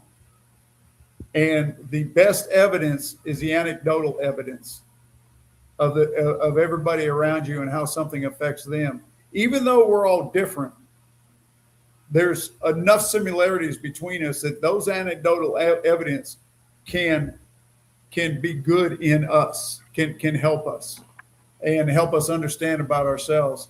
And I says, here's the deal. You may think that this doesn't heal, but I'm going to tell you right now, For one thing, I'm very careful about what I put on my skin. I don't put chemicals on my skin. I'm very careful about what goes into my body.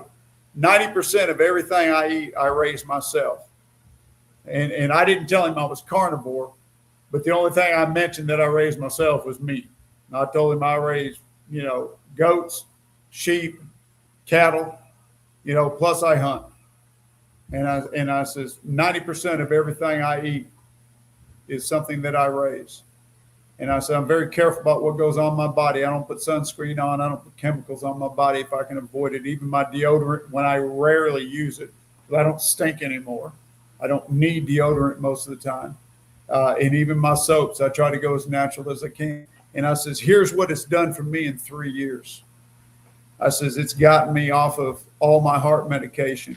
My cardiologist, one of my cardiologists, doesn't even want to see me anymore because he said I've done more to heal myself than anything he could have done for me. My other cardiologist has cut all my medications and said, come in once a year just for a talk. You've healed yourself. I said, I had Crohn's disease and I totally reversed it. I no longer have any of these symptoms anymore. My inflammation is so far behind me now that where I couldn't walk 100 yards to my mailbox and back, I can now go out and step at a rapid pace 5 miles with no issues. And I says, changing my diet healed 16 different things in my body, from as small as dandruff to as big as my heart. I mean, I don't even burn in the sun like I used to. I'm not even day blind anymore. And I said, so you're going to have a hard time convincing me that the body can't heal itself just through diet, because I did that just through diet. And that was even before I started exercising. And I says, the only reason I started exercising is because I could exercise again, because my body healed, And he just looked at me and he went, really? All that happened to you? And I says, yes, strictly from changing my diet. And I didn't want to tell him carnivore. I was hoping that he was going to say, what did you do? And then I was going to tell him, but he never did ask. Instead, he's just like, well, he says, that's wonderful that those things, those things change for you. We've had a long talk, and I really got to get to my other patients. So, appreciate you coming in. Want to see you in 3 months. Have a good day. Fist bump, and he's out. So we're going to see how our future sessions go. But, I got home. I told my wife what happened, and she was just flabbergasted. He hasn't been able to see me when I was ill compared to what I am now. Mm-hmm. He hasn't gotten to see that change. So he can only go about what I've told him. And it's quite obvious that he's caught up in the mainstream medicine these days. So maybe somewhere down the line, I can help change his mind. We'll see. But one thing I'm going to do, and I'm going to go off carnivore for this. So a very good friend of mine. Yep. Yeah. Rodney just posted. Yeah. And I can even cut my toenails. Yeah. That's one of the minor things I can do now. Couldn't do that before. But, anyways, so, my buddy Rodney there, he's turned me on to an herbal tea. It's a mixture of herbs, and Essiac tea. And I'm going to do an N of 1 experience. I want to pull a Nick Norris here. I want to do an N of 1 experiment. I got a fly bugging me. So I'm going to get my PSAs and here Friday, my results from my latest test.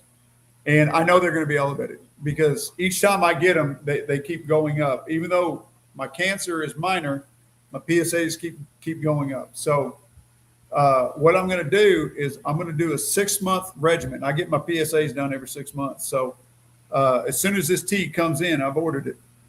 I'm going to do a 6-month regimen of this tea. And I'm already doing an iodine as per Thomas Seyfried. And of course, I already eat, super clean for cancer. So I'm going to try this tea, and I'm going to do it for 6 months because they say it takes about 6 months for it to really, really work in your body.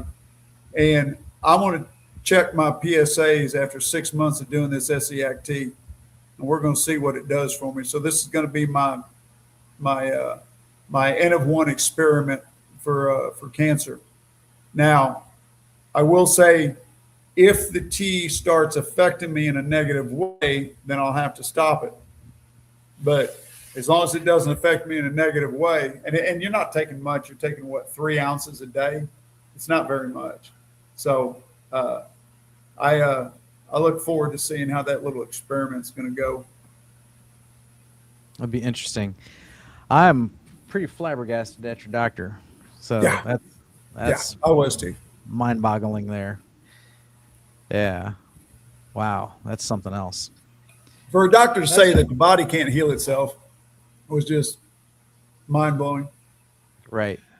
Yeah, a lot of people will come in, people I know, they'll say as I go, because they know I'm having this hip replacement, I'm like, man, don't that hurt? No, it don't hurt. It's just awkward to walk because, I got that discrepancy because the hip socket is damaged, the joint's damaged. Yeah. And so it puts me into an awkward position where I walk like Grandpa McCoy, but I'm like, no, I feel the best. Well, how's that? It's because I eat a proper human diet that's best for me and been on it for over 2 years, and it helps me the best. I said, if it wasn't for that, I would be hurting.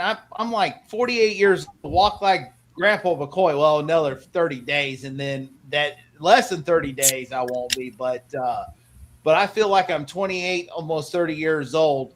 I remember 20 years ago, I was over 400 pounds, and I was having issues with varicose veins, and I have a wound that would not heal at 28 years old. Yeah, I'm with you on that, Kelly. I lived with a damaged hip for 20 years before I got mine rebuilt. From a car wreck, and so I understand what you're going through. I limped for a lot of years. I had good days and bad days, but there was a lot of bad days in there, and eventually mine got bone to bone, and I had no choice but to get the replacement. That was back in 2000. So I'm now 26 years in, with this hip. It bothers me sometimes. It gets sore. It's not perfect. It was great for 10 years, but, I will give you this advice when you get yours taken care of. Okay. My associate pastor got his done a few weeks before I got mine done. He ended up throwing his out of socket 4 times. And after the 4th time, they had to go back in and redo his hip. I learned from him. In fact, I went up to him. I saw him in the cafe one day, and I went up to him, and I was on my cane at the time, and I went up to him and I told him, I says, thank you for doing what you did, because you taught me I need to do what my doctor. I'm going to learn from you, so thank you for that. And I never threw mine out because I did exactly what my doctor told me to do. I didn't push it. I did the therapy, and I did my own therapy. He didn't even send me to a therapist. He just told me to do some things at home, and I did my own religiously. And I had no issues whatsoever with my hip healing up properly. So don't push it. Don't lift things. Don't twist things. Yeah, bend at the waist. Yeah, there's instructions when I got I was waiting for my FMLA papers and my short-term disability. They had to fill it out. I didn't realize that a week ago they have already emailed me back, snuck it in. I didn't know it. So I read it, and it says no bending, no lifting. It says I can drive as long as I'm not on narcotics, which I'm going to try not to take them. It's just if I need them, they're there. If I don't, I'm not going to take them. Yeah, I didn't need them. I took them every once in a great while, but I found just the fact that I was taking it easy. The hardest part about the whole thing about healing up in the first couple of weeks is you can't bend. And I mean, you can't bend. So getting in and getting out of bed is difficult. I was fortunate in that I had recently, before I got mine done, I had recently gotten a sleep number bed. And with the sleep number bed, it was a great blessing to me because I could air that thing up rock hard to help me get out of bed. And then I could soften it, to make myself comfortable. Get you, are you a back sleeper or a side sleeper? Side sleeper. Same. Okay, so that's going to be rough on you. All right. Get you a body pillow. Find you a body pillow. They're usually fairly large. They're about half the size of your body, and you can put that between your legs. Now, you won't be able to do it in the first week or two, but once you start healing up, you'll be able to put that between your legs and roll over on your side, and it'll be more comfortable. I probably used my body pillow for 2 years because I got so comfortable with it. Just felt so good to use. Yeah, to help keep that hip separated. I have that came with my mattress. I have a Dream Cloud mattress that came with it, and I love these pillows. They're a micro. I don't know. They're like that micro fight. It's a sponge and it's cooling. So Right. I only need when I sleep. I used to sleep with 2 pillows. Now when I sleep with 1 pillow. But what I do is I take that other pillow and I put it between my legs, and I usually sleep on my left side. I kind of go on my right side, but then won't be long. I'm right back on my left side. I always was a left side sleeper. Yeah, I'm a right side sleeper because of my hip. My bad hip is left. Actually, I was going to ask you. I can't sleep. I can only sleep on my left side. I can't even go on my right side. Like it won't. Like I can't turn over. Would the body pillow be beneficial for me too? I'm sorry. Say again, sir. Would the body pillow be beneficial for me too? I don't know, because the whole point of the body pillow for us with hip issues was to keep the hips separated a little bit. So you're not. Right. Well, that's what happens to me. So like my legs get like I get like really bad pain. Like yeah, but it may help you, and I've understood that it helps some people with sciatic back problems too. Okay, maybe I'll get it, and the worst that will happen is it doesn't work, right?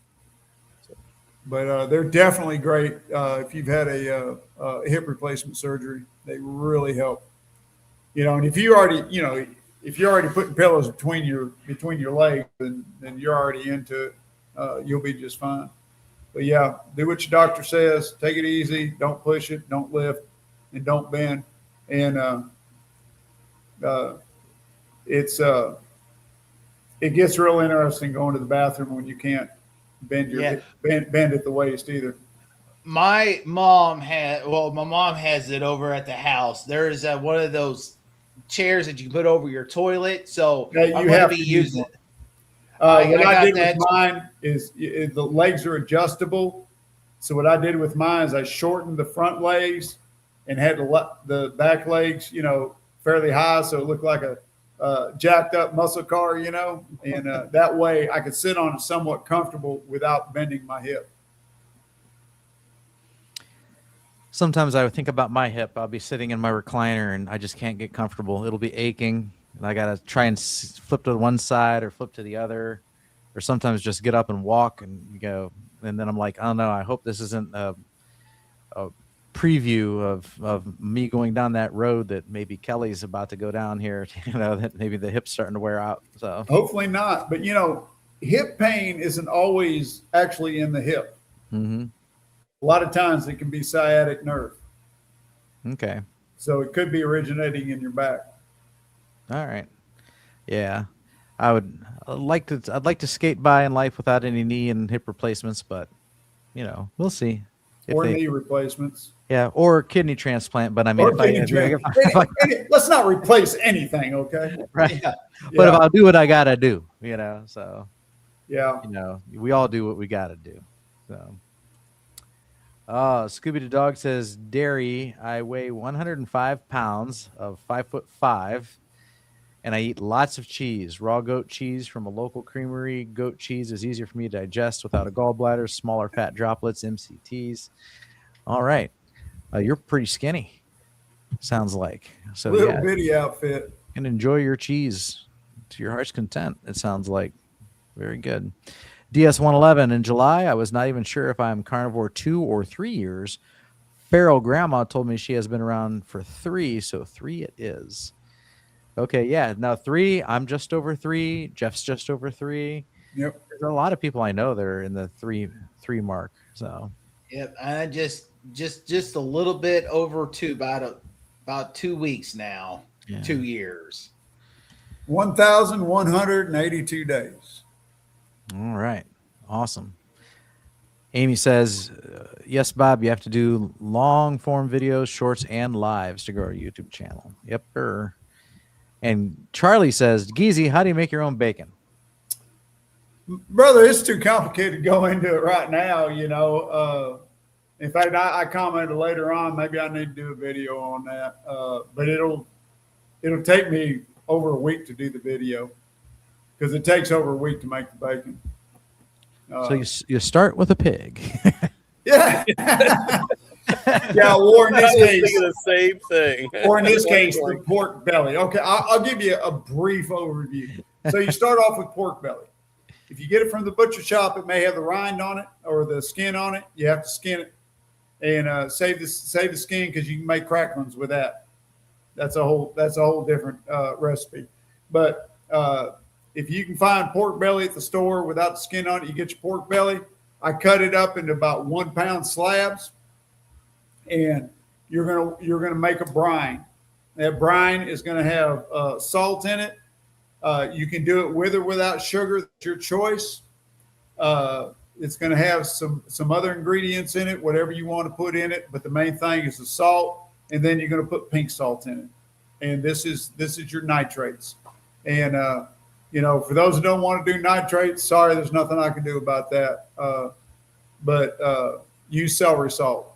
Celery salt has more nitrates than sodium nitrate does. So, everybody that's buying this nitrate-free bacon, look on the label and see if it doesn't say that it's got celery in it. If it's got celery in it, it still has nitrates in it, people. Learn. Yeah. Wake You're not up. going to get away from it. Celery It's a has more marketing. nitrates than sodium nitrate that I'm using in my bacon anyhow. Ran over. Get off my soapbox. But anyways, so what I do is I put the 1 pound bags or 1 pound slabs into Ziplocs, get all the air out of it, and I brine that for 7 days. And after 7 days, I take it out and I rinse everything off of it, pat it dry, put it in my smoker, and I smoke it a low smoke till it hits a temperature of 165. Then I pull it, cool it, and the next day I slice it. And it's better than anything you can buy in the store. But the thing is rinsing it. So even if you use sugar, and this is something that gets me about, everybody talking about, well, this bacon is sugar cured. No, it's not sugar cured. That doesn't mean there isn't bacon. If you sugar cure bacon, you're literally covering the bacon in sugar, and that's not what the manufacturers are doing. You go up the Appalachians, you can find sugar cured hams and whatnot. They're covered in sugar and they're hung up to cure out that way. Okay, the bacon you buy in the store is not cured that way. What it is in the brine, they had sugar in it. It's not sugar cured. It's still cured by the nitrates. It's the nitrates that cure it. And I can't speak for how they manufacture bacon for the stores. I do believe I've seen a video of it where they actually inject the brine into the bacon. They got 100 needles that go down into the slab and inject it. If that's how they do the bacon, then you're not rinsing that off. Granted, that's not going to be as healthy for you. But the way I make my bacon, I'm rinsing all that off the exterior. So I'm still getting the cure from the brine and the nitrates, but all that stuff, any sweeteners I use, whatever, is getting rinsed off of that. And there might be a little residue left on it, but it's not much. But anyways, like I said, I smoke it and then I slice it. And maybe I'll do it. That'd probably be a good video. Nobody's ever done a bacon video, I don't think. Maybe I'll do a bacon video, cook up some bacon, smoke some bacon, and it's beats anything you can get in the store. All right. Let's see here. Jerry said, I appreciated all the people that participated in this challenge. It was really designed to bring the community together and not to distance people. This is the Keto versus Carnivore Collide challenge. If you know, you know, it was supposed to be fun. So I don't know. I don't know what you're talking about. I'm not aware of any drama or anything. I had fun making the video, that's for sure. And someone else posted, oh, Jeff, the challenge is over. It was just for the month of July. So technically, if you don't want to make a cooking video, you're off the hook. I'm off the hook. But if you want to make a cooking video anyway, I'd say, it could keep going, make a video, nominate the next person. I don't see why the train's got to stop. So. Yeah, I know, really. Just like that, hundreds of us. Right. Thousands of us here on YouTube. There are, but there's only hundreds that I could think of that would do it. Yeah. Latro says GLP-1s have been shown to reduce bone density. So this is a little out of my realm of knowledge, but I am wondering, could that really be from under eating and not the GLP-1 like directly? If you take GLP-1s and they slow your digestion down and they kill your appetite, so you eat less. So if you under eat and you don't eat enough protein, you lose bone density. I'm just wondering if there's a cascade of events happening there. So it's kind of like the Ozempic face, and some other issues like the dependency on this and treating this like a miracle pill and still not doing everything else that you need to do right, like learn to eat right, learn to eat enough, and things like that. So I'm just a little thought that came to my mind when I saw this comment. Dr. Tony Hampton recently, I say recently, I'm still trying to catch up on my YouTube videos from when I was on my trip, but at least in the past week, he had a video on the GLP-1s, and I'm afraid I didn't listen to it close enough, so I can't remember exactly what he said. But I remember somewhere in there that he was talking about how our body makes our own GLP-1, and he was talking about the different ones that they have out there and what they do, and he says he prescribes them. Mm-hmm. Because he is a nutritional diet doc, and he does prescribe them for some of his patients. All right. Yeah, no, like I said, I know people that, from what I understand, like I get using them to get someone started, to get that appetite under control, to get those first pounds off, to give someone some motivation. I don't see anything wrong with that, but because the GLP-1 is something your body produces naturally, and that's the other thing too. You try and tell people, your body will amp up its own GLP production on its own if you eat keto or carnivore. They don't want to hear that, and but they still have to learn to eat a proper human diet eventually. So you cannot, like, I'm going to eat, Hostess ding dongs and white Wonder Bread and take my GLP-1 and live happily ever after. It's just not going to happen, So you want to take your GLP-1 and learn not to eat that crap. Start eating real single ingredient whole food, and I don't care if it's fruit and vegetables and meats and cheeses, Right. Amen. And learn to eat right, and then you don't need the GLP-1, and you'll be able to control your appetite by eating nutrient dense food instead of all this nutritionless air that's just made of seed oils and sugars that you've been eating all your life, so that's I think it's okay as a tool to get started, but you can't, it's not, I don't think, except for maybe blood pressure meds and some other certain circumstances, you should not start taking a medication thinking I have to take this for the rest of my life. Right. You know, Well, you unfortunately, might, but you also, but you should be thinking like, okay, how did I get here to where I needed this medication, and what can I do to maybe undo that damage? I just think that's just what people should think about. but I believe it's rare that there's going to be those people that are going to come to that conclusion. And I say that from the evidence of the ones that have gotten the lap band surgeries and the stomach bypass, whatever they call them, all that. Because I know we had a lot of people. That was a hit thing at our work, and we had a lot of people getting those surgeries. And out of everybody I came across that got those surgeries, in fact, one of the guys on my crew got that surgery.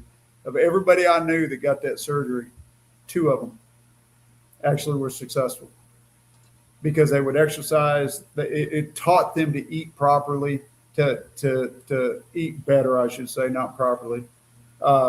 And I watched the guy that was on my crew, and he's a friend of mine, still is a friend of mine. And all he did was stretch his stomach back out, 1 grape at a time. Because all he could eat was a grape. It was so bad. And eventually it was 2 grapes and then 3 grapes, and he started eating more and more. Eventually he stretched it right back out. And I'm afraid the GLP-1s are going to do the same thing. They're looking for that quick fix, that magic elixir, and instead of using it to change their lifestyle, they use it, they lose the weight, and then they turn right around and they eventually overcome it. When they quit doing it, they go right back to eating the way they were. Because they ain't giving up their Doritos and their M&Ms. It ain't going to happen. They didn't have the discipline to begin with. They're not going to have the discipline afterwards in most cases. I hope and pray for the ones that do it that will come to see the light. And Dr. Hampton, in his clinic, that's what he does, is he's coaching them to eat properly so they can get off of this, and eat a good lifestyle diet. But I'm afraid a lot of them are fighting an uphill battle, and I do want to thank Crank and Carnivore for mentioning that. When I said pink salt, when I was talking about bacon, I'm not talking about Himalayan pink salt. That's a term we use for a pickling salt. It's sodium nitrate is what it is. It's pink in color. That's why we call it pink salt. Yeah, I had that up on the screen while you were giving your short Cliff's Notes version on making your own bacon. All right. Jerry said an expression I use. If you know, you know. It's my signature shtick because I say that a lot in my videos, and everybody knows that. So now you know. Okay, all right, I got it. So I'm misunderstood. I'm like, I saw that. If you know, you know. I'm like, ooh, I don't know. Damn, what's going on? That's what I thought was going on. All right, now I get it. It's Jerry's word whisker. All right, DS111. I met a guy on a job site 2 months ago who wears a bag now for the last 2 years and is finally barely able to get around enough to go to work. They punctured him, as he said, during a colonoscopy. Man, Can't imagine. That's terrible. I get one of those since I've been diagnosed with ulcerative colitis in 2008. Like every 3 to 4 years, that would be terrible. And maybe I'll back off on them now, and because I'm showing a history of having reversed my ulcerative colitis thanks to carnivore diet. But that would be awful, terrible. Rodney, evening, gentlemen. I can't do regular dairy, but a bunch of members in the Carnivores for Christ group uses ghee, and I want to try that. And many make their own. Anyone ever make their own? So I haven't made my own ghee. Ghee's just butter. It's like super butter. Yeah, so I get mine from the store. Yeah, it's butter with the milk solids removed. It's just a matter of heating it up and skimming off the surface. I tried to do that one time. I did like Cowboy Kid Rollins did. He made clarified butter, which is ghee, and I tried the same way, and mine failed. Same. I tried it too. I follow Kent also, but it's I just, if I'm going to use it, I just buy it at the store. But all it is, I mean, if you can do Rod, if you can do butter, you can do ghee. That's all it is. It's just clarified butter. Right. It's just had all the it's the proteins removed. solids taken out. Yeah, so it's like the pure fat. There's like no protein at all. So Exactly. yeah, butter is purified butter, super butter. Thomas just sent me a chat privately, said he was getting tired and bailing out. So good night, Thomas. Thanks for joining us. And Thank you, again, sir. if you're not familiar with Thomas, Target Prime Rib is the name of his channel. Go look it up or scroll up earlier. I did paste the link. Let's see here. Coach Amy says, sorry if I missed saying hi to anyone. I'm meal prepping. I did see, I didn't bring it up on screen. Sorry about that, but good to see you here tonight. Good to have you among us. And same with Brisket Boomers. Finally was able to get on. How's everyone tonight? Mind you, this is chat's going back. These are going back an hour now. So I'm not going. I haven't been putting these up in order. Bill Cook is tempted to try a little jalapeno. That's okay. I like a little jalapeno now and again. Go for it. Jeff has a little jalapeno now and again. I think Kelly is confessed to some jalapeno now and again too. You want to try jalapeno for the first time, you gotta have jalapeno poppers. Man, they ain't nothing. It's time to make armadillo eggs again. Yeah, jalapeno poppers is you slice your jalapeno in half lengthwise, pull the core and the seeds out. You stuff it with whatever you want to stuff it with. You can do brisket, you can do pulled pork, you can do just cream cheese or any kind of cheese that you want. Wrap it in bacon, stick it out on a grill, put it in the oven, or in my case, I like doing it on my smoker, and cook it until the bacon is done. And when the bacon's done, you can eat it. And I'm gonna tell you what, that's one food I ain't giving up. I love my jalapenos. I only eat them about once a month, but I love them. In fact, I'll put them on my carnivore nachos. I'll give me some chorizo from the carniceria, cook that up. Lay out a plate of clean pork rinds, put a bunch of chorizo on there, put some cheese on it, put my jalapenos on it. And that's my big treat for the month right there. It's about once a month. I'll go overboard on the cheese with my nachos, and have some jalapenos with it. It is about time to make those. I hadn't had carnivore nachos in a long time. Like I said, I do it about once a month, and pop them in the microwave. And I like how the fat from the cheese softens in the heating of the pork rinds, kind of turns them into a chewy, rubbery texture. And maybe some people wouldn't like that, but I like it. I enjoy it. Well, I have a YouTube, or not only YouTube short, but also on Facebook reel as well, where I did I call it carnivore breakfast muffin, bacon wrapped breakfast muffins, and it's really, really, really easy. This it's got bacon wrapped around it, and then I mixed some eggs and ground beef with some cheddar, a little bit of heavy whipping cream, put it in a muffin tin, baked for I think 20 to 24 minutes. Oh, they were so good. Now my wheels are turning to do a dairy-free version with sausage, and I found ground pork sausage at Dollar General that has no MSG in it, and I was very surprised with Smithfield. I wouldn't think they'd be like the other ones, it'd have MSG, dextrose. The last ingredient is sugar. That's it. Other than that, there's no MSG. I didn't see no MSG or nothing like on it. So $4.50 there at Dollar General. 1 pound of ground sausage. That is it 100% clean? No, but it's a lot healthier. No sausage is. No sausage is unless you make it yourself. So, I mean, if anybody's out there on a bargain, unless you make it yourself, there you go. Go to Dollar General, or if you can find Smithfield, it's good. But my wheels are turning to take the pork panko, the eggs, the sausage, and make a dairy-free version and try it.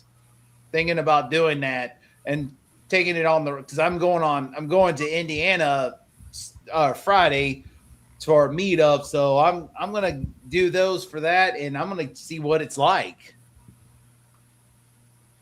Yeah, that'll work. DS-111, he continues with his the guy with the punctured colonoscopy issue, the bag.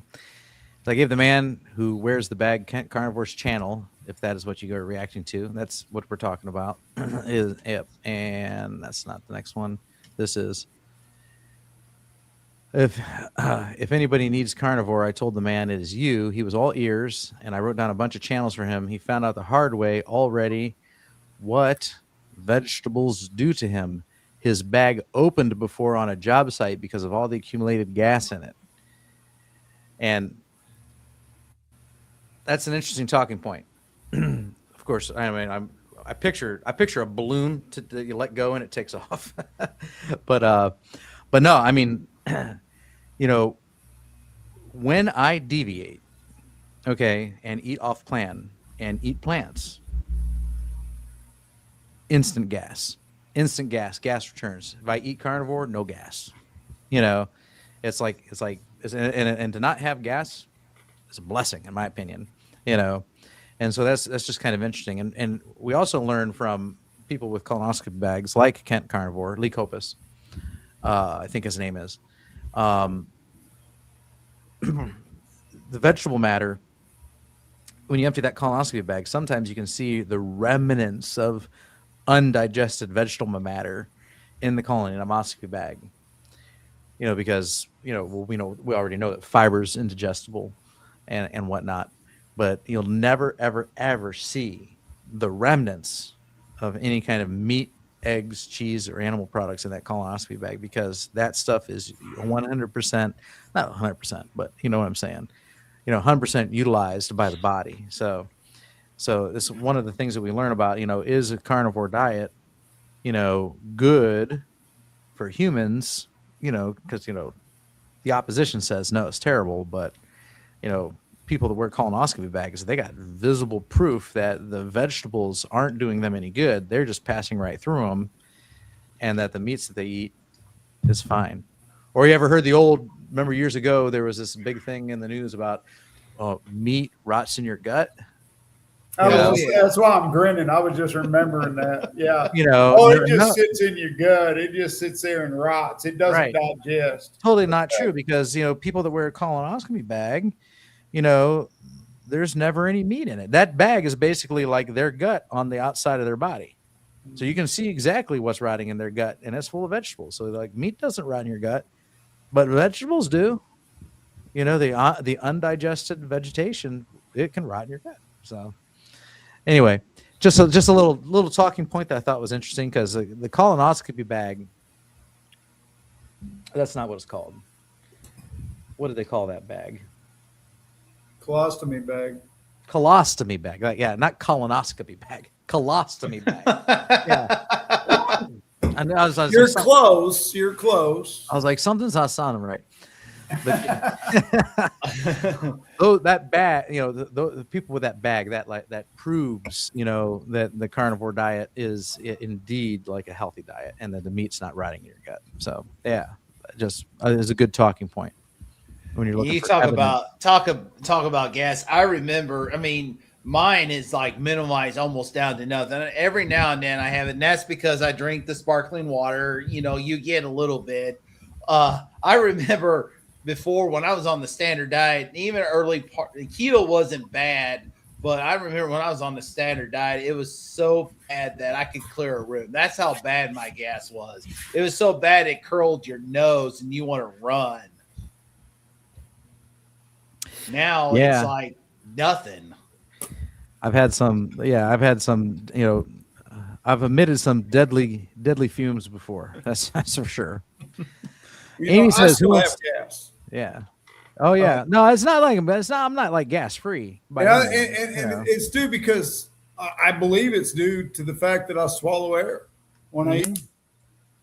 And but the difference is, it just don't stink. I don't have body odor anymore. I rarely wear deodorant. Rarely. The only time I wear deodorant is just as a precautionary, like, church, if I'm going to be around, in public in a large gathering, but normally, and I don't need it. I mean, I've been going to all these doctor's appointments. I probably put 200 miles on my bike today. You know, I mean, my doctors are all spread out. I live in a little bitty town. Everybody else is in these cities. And I rode my bike today, 102 degrees out there, you know, in Texas heat all day. I'm wearing a black T-shirt. You know, I didn't even put deodorant on this morning. I don't need it. I don't stink. And trust me, if I did, it's not because I'm nose blind. If I did, my wife would let me know. That woman's got the most sensitive nose to smells I've ever known of anybody. I don't stink. And no, my stuff don't stink no more. You know, to pull out the old cliche, oh, he thinks his stuff don't stink. No, my stuff don't stink. It really doesn't. I don't get it, but it don't. In fact, if it does, there's something wrong with me. There's something going on, you know. So yeah, I don't have an issue with that anymore.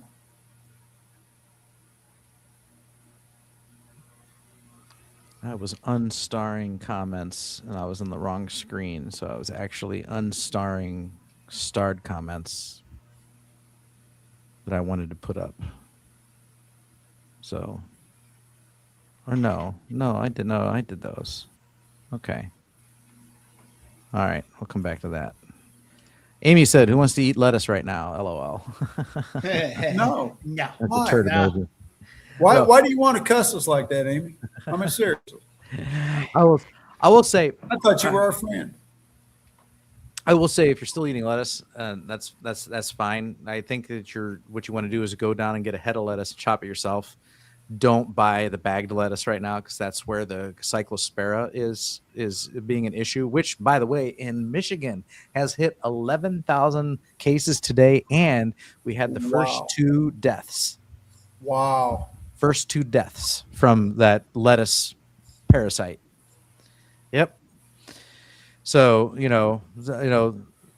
so I know she says this in jest, but that is something to take seriously. You know, so if you're doing lettuce, get ahead, chop your own.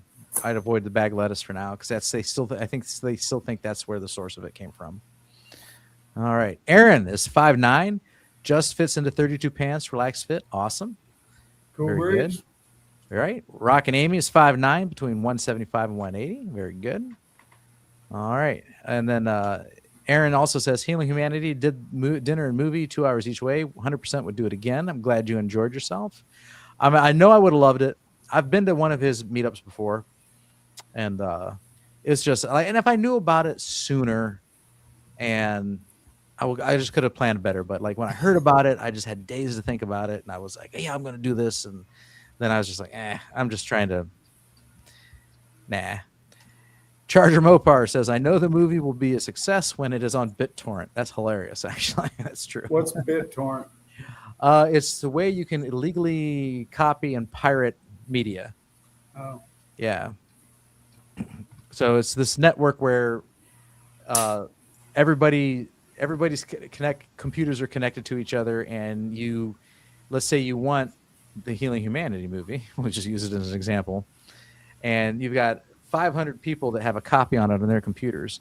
And so what your computer does is contacts each of them and asks for a little piece of it.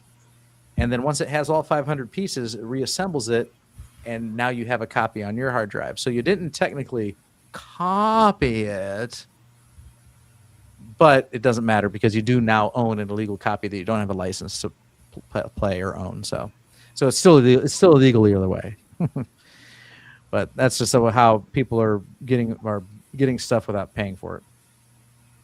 Robin Refined Fire asks, is the National Library of Medicine National Center for Biotechnology Information a legit site for articles? And the answer to that is a resounding yes. Okay, absolutely.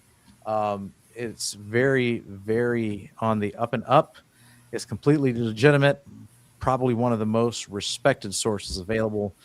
The NCBI is part of the National Library of Medicine, and it's a government resource. And here's what we all use it for. Me and Baker, Barry, Saladino, all kinds of people, Nick Norwitz.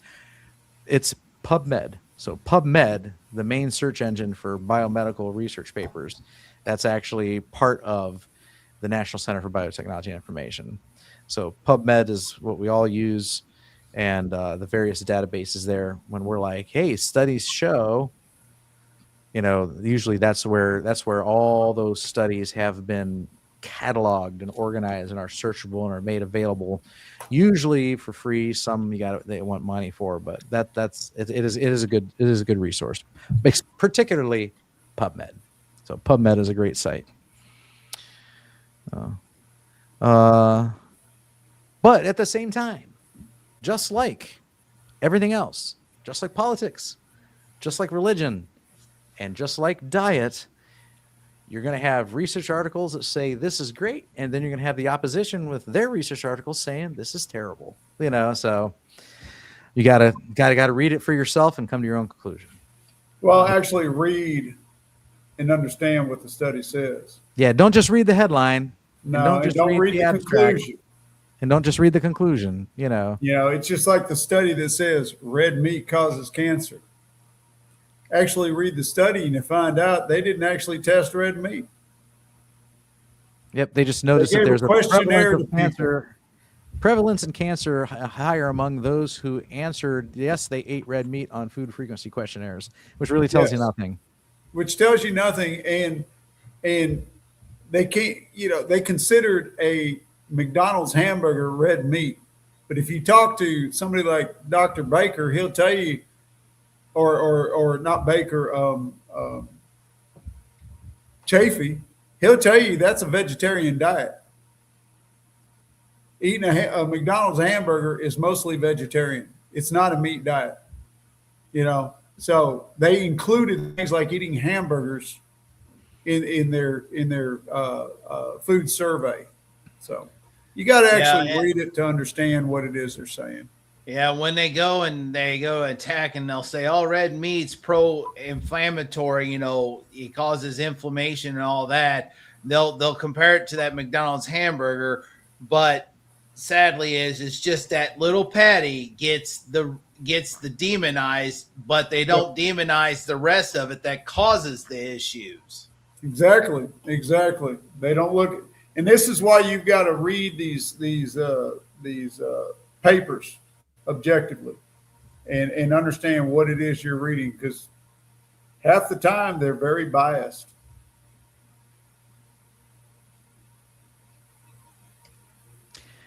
DS111, I feed our cat a good low-carb canned food and his box does not stink. That's interesting. Mine eats kibble and it reeks like, ugh. Yeah, so that's interesting. And I've been told that canned food is better for a cat because it's more carnivore-centric than the kibble. The kibble's more grain-based. So, yeah, most cats probably shouldn't eat kibble at all. They're better off with canned food. Yeah, all my cats are barn cats, and I got too many right now. They've all had kittens, so I'm overrun with them. But they get a little bit of kibble to keep them around, but their main diet is eating rats. They go out and hunt their own. Calorie counting carnivore. Did you all hear or talk about Carnicon yet? I got my ticket today after hearing about it at Kent Carnivore's YouTube and can't wait. So, no, and this is kind of interesting. If anybody knows anything about Carnicon, I'd like to hear about it. So, I saw this last year or the year before. I think it was its first year. So supposedly, I can actually bring it up. Let me bring it up here. I look at this and I'm like, man, I don't know. Carnicon, because they want money, and it's supposed to be a 3-day virtual event.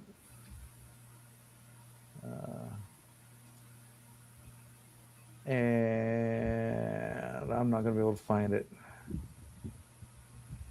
Oh, I saw it on advertised on Facebook.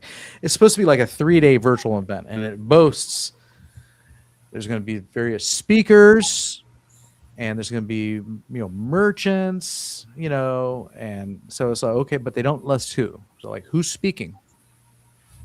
They don't say anybody. Who are the merchants that are sponsoring it? They don't see anybody. They want money for it.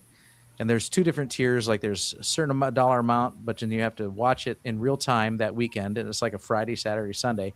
But it's like no hotels, no traveling. It's all done on virtually. And then, or you can pay an even larger amount of money where you can go back and watch the replays at your leisure.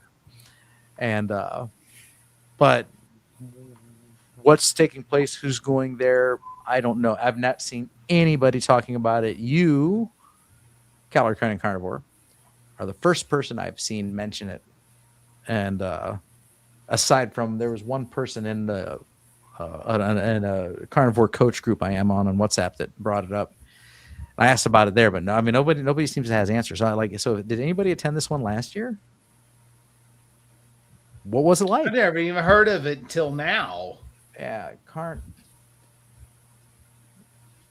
Oh, I misspelled it. Maybe let me try spelling it right this time. Carnicon. Okay, yeah, here it is. I'll bring this on the screen. I'll show you why this looks a little sus to me. I mean, you tell me if this looks sus to you. By the way, if you want to join us on screen, now's your chance because we're at 10:15, and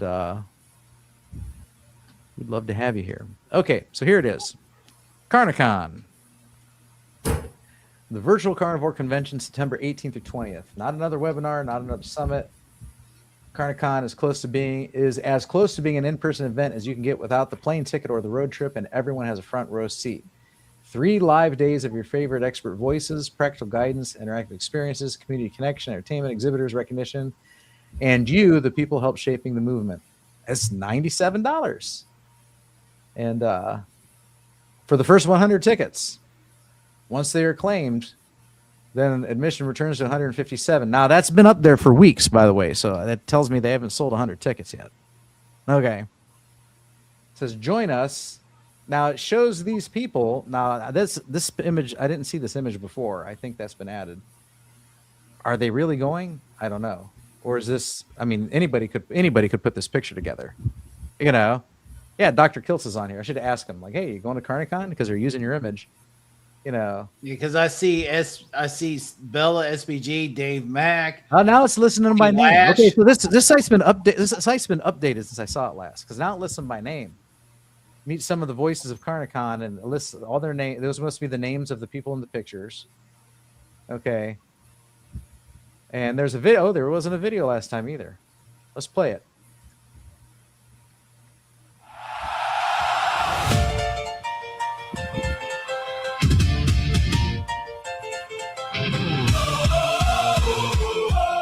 Kind of long. Grass-fed cattle, it's a battle, but a sizzling seed oils rattle. Farmers markets, local steaks, big food making big. You guys can hear that, right? Corn syrup, Yeah, unfortunately. meat, fake cheese, ultra processed wheat. Ranchers working long hot days. Folks are shopping grocery chains. This is AI. I haven't heard it.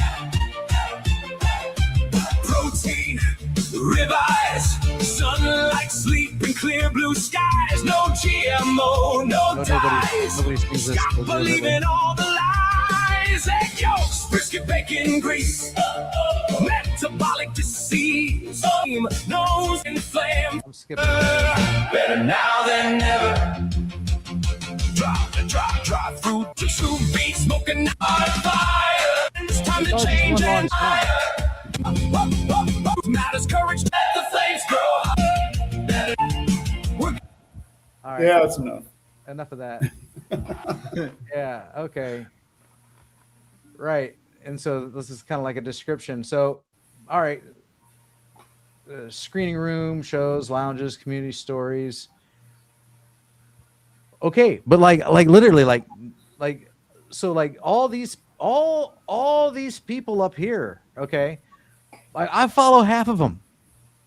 I've never heard one of them mention this. Not one.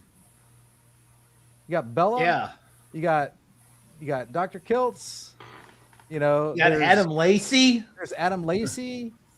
Yeah. Dave and, Mack, Barb, yeah. no carb It's Barb. Carnivore. you know, so like, I mean, look at, you know, all these. Is that Thomas down there in the lower left? Is that No, Thomas? it looks like Thomas, but it's not Thomas. Sure looks I like can't him. remember. I can't remember. He reversed a lot of things, and I think he had cancer, and he went into remission, or cancer was gone. I can't remember. I think he lives in the northwest, up in Washington, Oregon.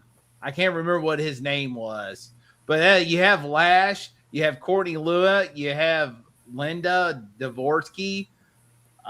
Looks like Coach Lisa Pickard. Let's see. I can't think of the guy right. I'm pointing to him all the way to the far. It'd be my far right, just right below Adam Lacey. I remember seeing him and Liz do. They do lives together. It looks. I'm like Jerry. It looks like a con. Yeah. Because I never heard of Dr. Kiltz ever mentioning that. Right. Yeah. Now we do have a comment down here. I like that Grandma Barbara makes better lyrics than that. Hope no vegan did this. That's funny. Hey, AI slop. Yeah, I mean it is. So, and so here, Isabella says Dave Mack shared a post about it a week ago. Okay. You know, I didn't see it.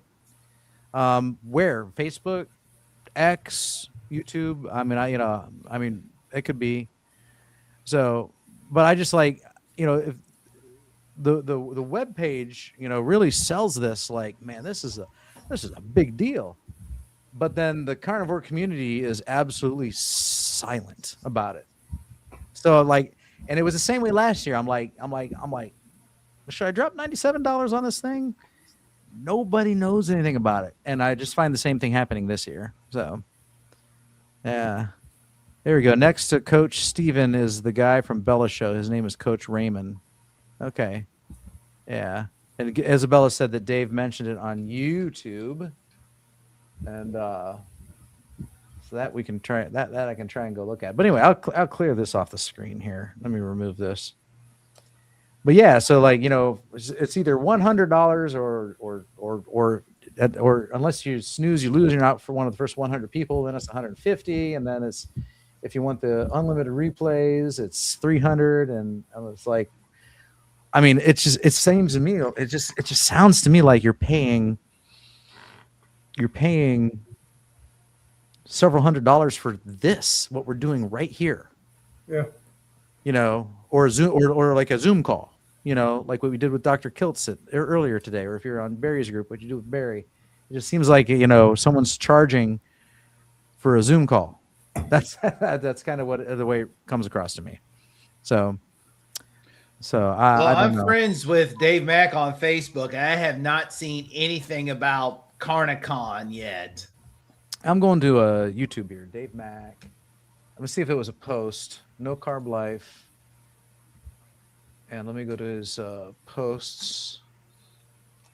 I mean, if it was in a video, I'm not going to see it. So he did say something here. Okay, yeah, there it is. Oh, there it is. I see it now. Yeah. Let me remove this guy and add this one. So no, so Isabella's right. Here it is, right here. Where it is. So I'm on Dave Mack's page. There's he sharing it. Carnicon.live, the virtual carnivore convention. I'll have to ask Dr. Kiltz about it. I'm close with him. So close-ish. You know, I'm on his Mondays, you know, I'm on his Mondays, and when he's available, he's here on my Mondays. So, you know, I'll just be like, yo, hey, I have a question for you. So,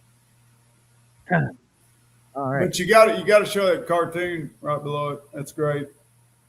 I saw him post that on YouTube earlier. Do you have a vegan menu? None of our menus are made of meat. Please don't eat it. Yeah. Good.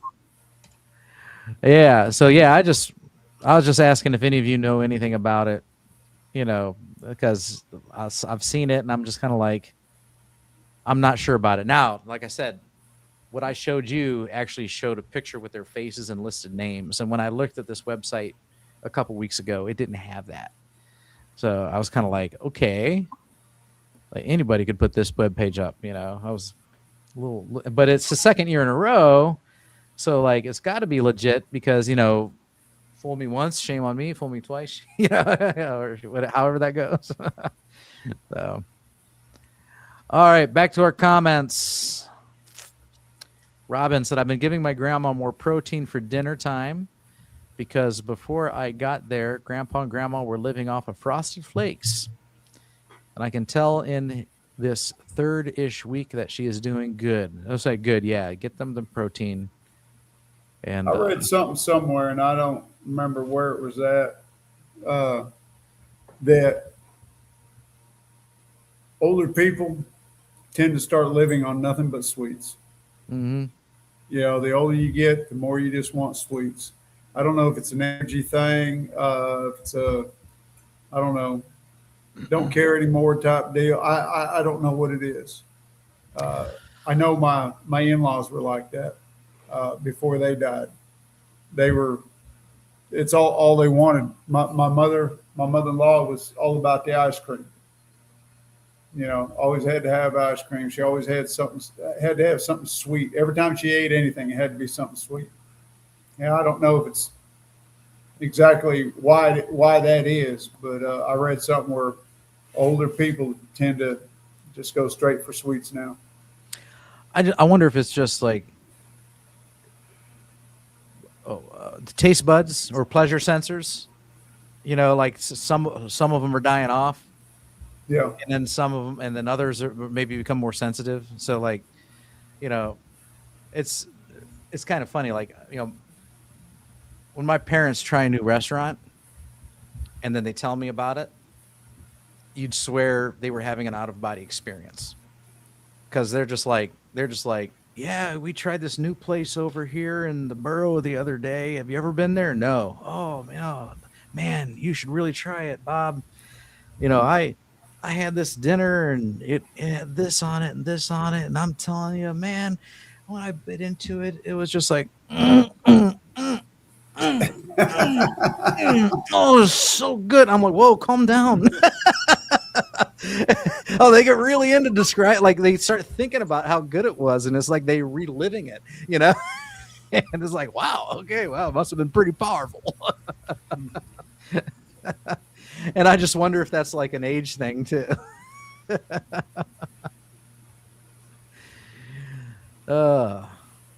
So they aren't, Robin continues, they aren't thrilled about veggies and fruit. I was glad to hear that, but they do like the baked potatoes. So, well, you know, just do the best you can. So it's kind of one of those things, you know, how old are they? You know, they've lived a lifetime. They've kind of earned the right to eat what they want. I know you want them to, you know, fare better. So you try and guide them as best you can. Yeah, you can lead a horse to water, but you can't make him drink. DS111 said, a woman I know said her doctor told her to avoid red meat. Listen to me, I said. I'm not a doctor. I think I started that by accident. I think I was bookmarking my spot earlier. Let's see here. Already did that. Oh, this is good information. Scooby the dog here. If someone has trouble with cow dairy and wants to try, goat has some different properties, makes it easier to digest. Or some people potentially do better with A2 cows without the A1 protein, which apparently is more inflammatory for people who are sensitive. That is accurate. So that is good information. I can drink both kinds of milk without issue. But I do know some people that they can't drink the A1, but they can drink the A2. And again, I'm not like big on the caring so much about pasteurized versus raw, but I have to admit I've got someone that I do carnivore with locally who's got a bunch of kids, and they cannot drink pasteurized milk, but they can drink raw milk just fine. So, and it's proof positive. I've seen the evidence, so it's interesting. I don't understand it too much. I do. I mean, I get it.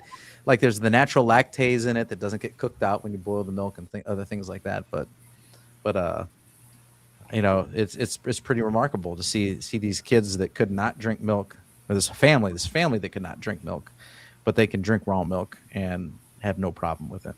They were the ones that gave me my raw milk for the first time, by the way. Now, seeing a reverse turn, I've got a goat that's living off of cow's milk. Oh yeah, Yeah. Yeah, I even did a video on it. We one of our babies was abandoned by the mother, and so I'd have to wrestle her into a corner of the barn and force her to allow the baby to eat. We did that for a couple of weeks, and then it's wasn't so hard on us, but it was getting really hard on that nanny, and so we decided to transition baby over to cow's milk, and so that we could let that nanny back out on pasture, keep having her stop keeping her penned up, and that baby's thriving on that cow's milk. I just posted the link if you want to join us on screen. It is 10:30. That's our officials. We schedule ourselves 8 to 10:30. But we'll entertain maybe another 15 or 30 minutes if anyone wants to jump on. We're also getting close to the end of our starred comments. DS111 also said they found 40 pounds of meat in John Wayne's intestines. A guy actually told me at a barbecue. The guy was fat and did not know what he was talking about, of course. So, yeah, there's no one's got 40 pounds of meat in their body. Anybody. I don't care if they're John Wayne. I wish somebody would say something like that to me sometime. If all the meat I ate that's in my gut, I guarantee I'd be heavier. If that was true, I would be heavier than I was before I started carnivore. I'd be over 400 pounds. So yeah, no, there's no way. Carney Khan, Keyhint Khan, and again, I don't want to slam this because I don't know. Like I'm just like I'm. It's my honest plea to the community. Like, does anybody know anything about Carnicon? Because there's not a lot of buzz about it. So I don't know. What what it does generate buzz. Healing Humanity meetups, Hack Your Health in November. Meat stock in the spring, like those things generate the carnivore cruise that you can take in the summer. There's a color, and there's a couple of them. There's a couple carnivore cruises you can take, and those things generate a lot of buzz. But this, I just saw advertised on Facebook, and it's virtual, and I was like, okay, where's the buzz? Let's see here. But yeah, I mean, it could be a legit thing. I'm not saying it's not a legit thing. I'm just like, does anybody know anything about it? That's all I want to know. All I want to know.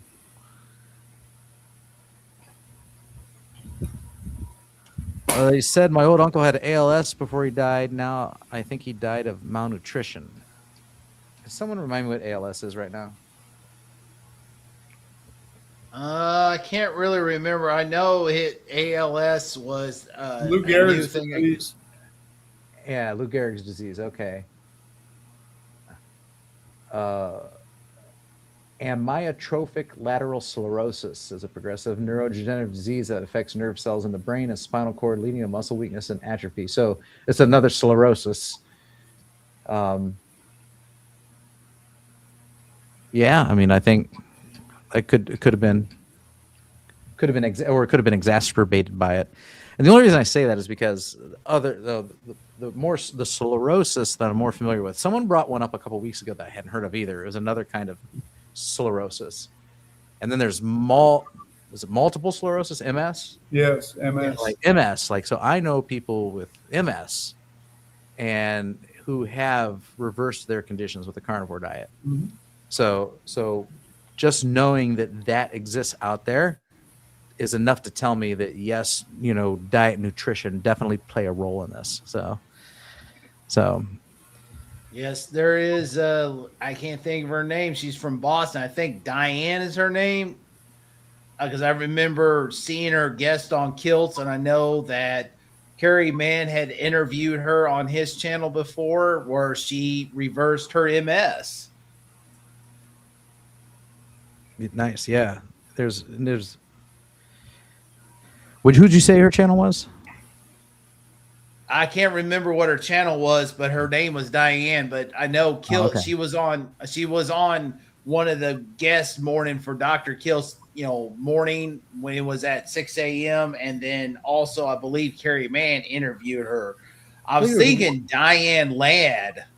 I'm thinking, but I'm not positive. But I believe she's from Boston. There was one, I believe it was Carnivore Cabana or something like that. It had some sort of like theme like that. Carnivore Cabana. Let me see if that brings up anything. Cabana Chronicles. That's what it is. I think that's her. Yeah. Yeah, she did carnivore, and it helped her with her MS. So that's another channel to get to check out. All right. Let's see here. My mother, Carnivore Cutler, says, my mother-in-law faithfully follows the dietary recommendations of the American Diabetes Association. I'm sorry. 3 meals and 2 snacks per day, all carb heavy, followed by dessert. It just doesn't make any sense. I found her. It's called Boston Carnivore Diane Ladd. Okay. All right. Yeah. There's another diabetes group that you should try and turn her on to. The American Diabetes Society. That one's headed up by like Dr. Barry, Tony Hampton, and that would have good, reliable information. Which, of course, I mean, you know that. Cranky Carnivore Cutler knows that. So, Cranky Carnivore Cutler could be on here telling us like it is, just like we are. He's very well educated.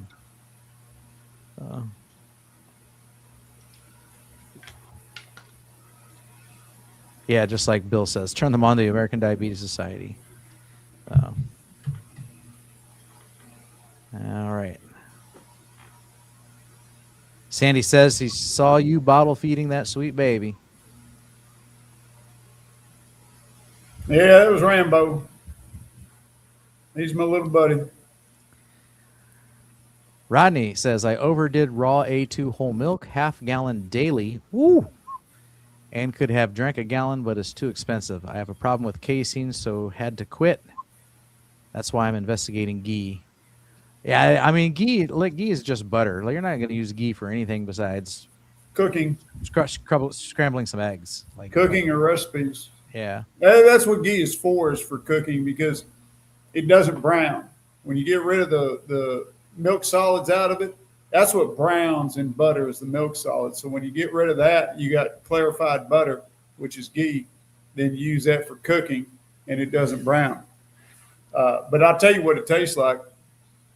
If you've never had it, first time I used ghee, it reminded me of what they used to put on popcorn at the movie theater for buttered popcorn.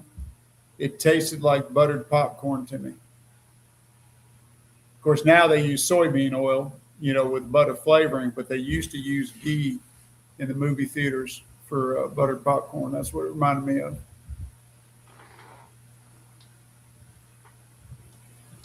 Ronnie says, if diet can reverse MS, that tells me previous diet was what caused it in the first place. Maybe. Food for thought. You definitely can't rule that out. We just know definitely for a contributing sure factor that eating carnivore can reduce the lesions on the nerves and on the brain that cause the ALS symptoms.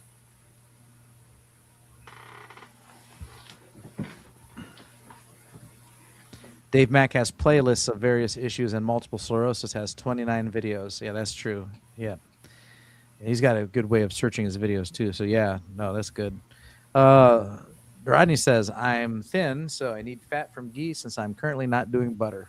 All right. Yeah, no, that would be fine. Yeah. Yeah, ghee. I mean, and if you're trying to stay away from dairy, then it's tallow for you. That's really what it comes down to. Butter, ghee, tallow, bacon fat, duck Try fat. duck fat. Yeah, duck If you fat. can find it, it's not cheap, but find duck fat. That's good stuff too. Those are all your animal fats. And then if Yep. you want to diverge from animal fats, coconut oils, okay. Olive oil, I wouldn't cook with it though. Nothing high heat. Avocado oil, those are more as garnishes than actually like cooking food with though. So Go find you some of the roadside stands and go get you some cracklings. I know you live in Louisiana. You got them all over. Go hit up those roadside stands, get you some cracklings. They're probably all fried in lard. I do tallow, but I miss butter. Well, I will say, based on your previous comment, you said it was the protein, right? I have a problem with casein, hard to quit. That's why I'm investigating ghee. So yeah, like the ghee should have no casein in it. Let me just verify. Ghee should have no casein, correct? Yeah, casein in the whey is removed. Right, clarified ghee. Yeah. Ghee casing, whey removed. That's the whole point of the clarifications. Yeah, so you'll do fine. If casein's the issue, you'll do fine with ghee. You'll get to enjoy that butter. It'll be as close to butter as you can get. Yeah. Because it came from butter. It's basically butter. Personally, I like the flavor of it myself. Yeah. So yeah, go for it. Now, I just had this evening. I didn't eat till about almost 5 o'clock today. Excuse me, and I just had a busy day. But I'd cooked up a roast, chuck roast, a couple of days ago. Put it in crock pot overnight, and I put 1 stick of salted butter in it, and just some salt, a little bit of garlic powder on the meat. Let that cook all night long. Of course, when I stored it, I poured that butter over it. So now that butter's all solidified around that roast. And I just dig some out and I put it in a bowl. You don't want to put it on a plate, and I make sure I get plenty of that solidified butter. So when I'm eating that, after I heat it up, I'm eating that roast, and it's just drowning in butter. Oh, it tasted so good. You then gave me an idea with this clarified butter, this ghee. I'm going to try it again with the popcorn pork rinds that I did, where I did butter. Because when you said movie, they used to do that for movie theater popcorn. I'm thinking, I wonder how this tastes. I might get a jar of that, melt it, and it tastes just like mix it up in their pork rinds and put a little bit of that popcorn salt I have on it, that Redmond's popcorn salt. I'm going to give it a try again. Yeah, or just and don't even pour it over. You just dip it in it. I created a monster. I turned my wife into putting butter on her pork rinds. We keep our butter out. Our butter is always softened because we use salted butter. You can keep it out. It's not gonna spoil. But you can only do that with salted butter. So we keep it out. It's always soft. And she wants a snack. She'll get a couple tablespoons of butter and some pork rinds, and she'll just spread some butter on them pork rinds and eat them like that. She's falling in love with that. It's a good little snack. Speaking of snacks versus steaks, if you're going to eat a snack, that's a good one.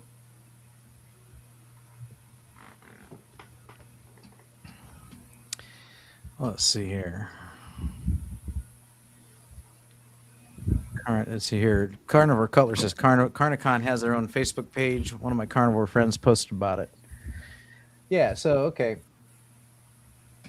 They got where's that at? That's here. They got 54 followers. It's just like any other Facebook page. And they're just making posts and talking about what's coming up. But I did on their website here. There is an About Us page here. I'll share this with you here. And I did see this before. I just forgot to go to it. Where is it at?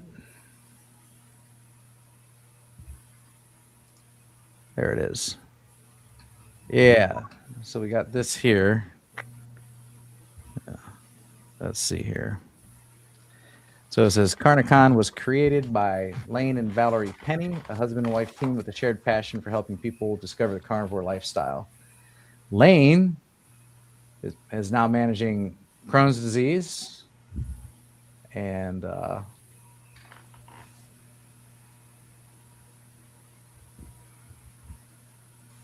they're not doctors, gurus, or coaches. They're virtual event specialists, community builders, and real people who care about making the carnivore world more accessible, welcoming, inspiring. So this is the brainchild of these two individuals here. So Lane reversed Crohn's disease. That's good. I mean, Jeff reversed Crohn's disease. Yep. You know, and I reversed ulcerative colitis. So that's awesome. So you know, okay. So there we go. They put their faces on it, and kudos to that. You know, I think that's good. You know, so there's a little more transparency, and you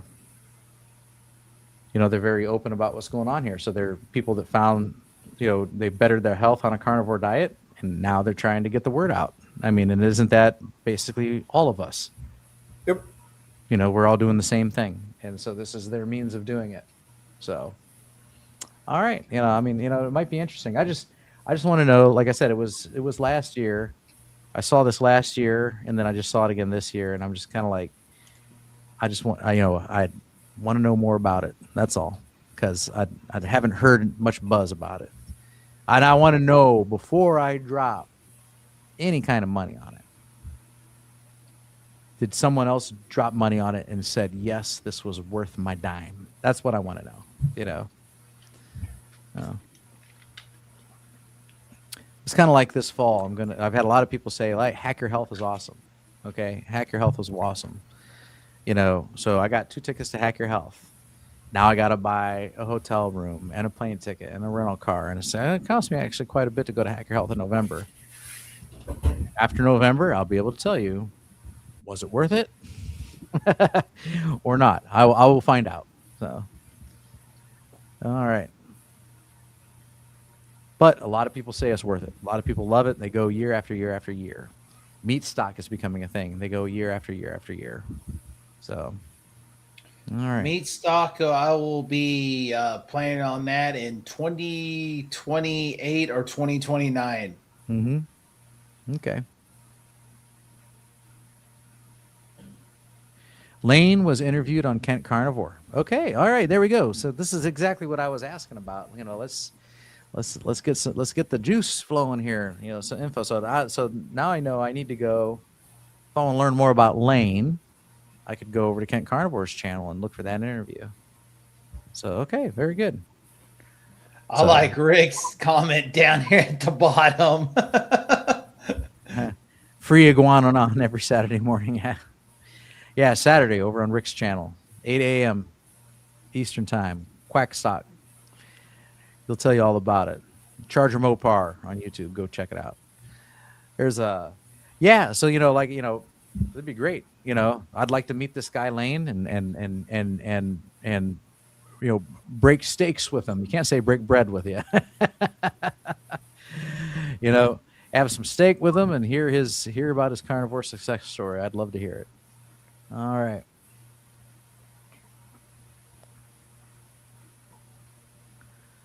Jeff, if you can get some beef navel, beef belly cut of meat, you should do a video on making your own beef bacon. I need to find a butcher that can get me that cut, as I just got a meat slicer. Yeah, you know, and that's something I've always wanted to try. I've looked for it and never come across beef bacon, but I darn sure want to try some, and I wouldn't mind trying to make some. But yeah, finding beef belly is tough. I didn't think of it when I had my last 2 cows butchered. I should have told them I wanted the belly meat off of them, and I didn't even think of it. I've had beef I found bacon. it in a local grocery store in Columbia, Missouri. Locally owned grocery store. $11.49 a pound. Wow. Yeah, they had beef bacon at Sam's Club one time, but I can get it down at my my local butcher, Duma Meats. I can get beef bacon down there. I can just walk in there and get it every time. It's good. Tastes like bacon. So it really does. All right. Rodney says, and you know what? Here's the words of wisdom right here, Rodney. Kudos to you for saying this. If Carnicon encourages people and they're willing to pay, go for it. Yep, absolutely. So yeah, like I said, I just wanted some more info on it. It's something that I'm in the dark about. So break steaks with them, yeah. So yeah, what would you say? We're not gonna say, hey, let's break bread. I'm not gonna break bread with anybody. I know that's just a figure of speech, though. All right, let's talk. Let's talk over bacon. Let's talk over burgers. Walmart sells beef bacon, but it shrinks down to a quarter of the original size. Yeah, I've never seen it at our Wally World. Jerry I haven't says, either. yeah, it's exactly what I tell my local coaching clients. You can come to my house anytime, and we will always break beef together. All right, folks. The well is running dry. You break bread to feed ducks. That's right. Okay. All right. So that's it. Theme-wise, we had talked about earlier the big food cashing in, trying to cash in on the carnivore trend. Okay. How do we know that? Why? Well, there's a market boom. The sale of meat products is up. Meat sellers like Tyson is showing record sales in 2026, and they're projecting the market to double by 2036 over the next 10 years. And what's driving this growth? Packaged meat snacks, jerky, bone broth, and simplified animal-only products, with beef leading the charge here. And there's a pro and a con to everything. The pro is one of the upsides of commercialization is accessibility. More people can try the carnivore diet without cooking everything from scratch, so it lowers the barrier for beginners and busy people. I take advantage of beef jerky and ready-to-made snacks and foods as part of my carnivore diet, although I try and eat most of my stuff fresh from home and homemade as much as possible. I do work out of the house, and so sometimes my life is on the road, and I have to do something accordingly. The con side is the risk of purity. So when products become highly processed or rely on additives, flavorings, or marketing, then they start drifting from the simple elimination-based approach that produced the strongest results for most people. So that's the caution, is you're still going to have to, as these products come out, you're going to have to read your ingredient labels, and if it's like a bag of beef jerky today, you go down and what's the most popular brand right now? Like Jack's Links is the one that you see everywhere.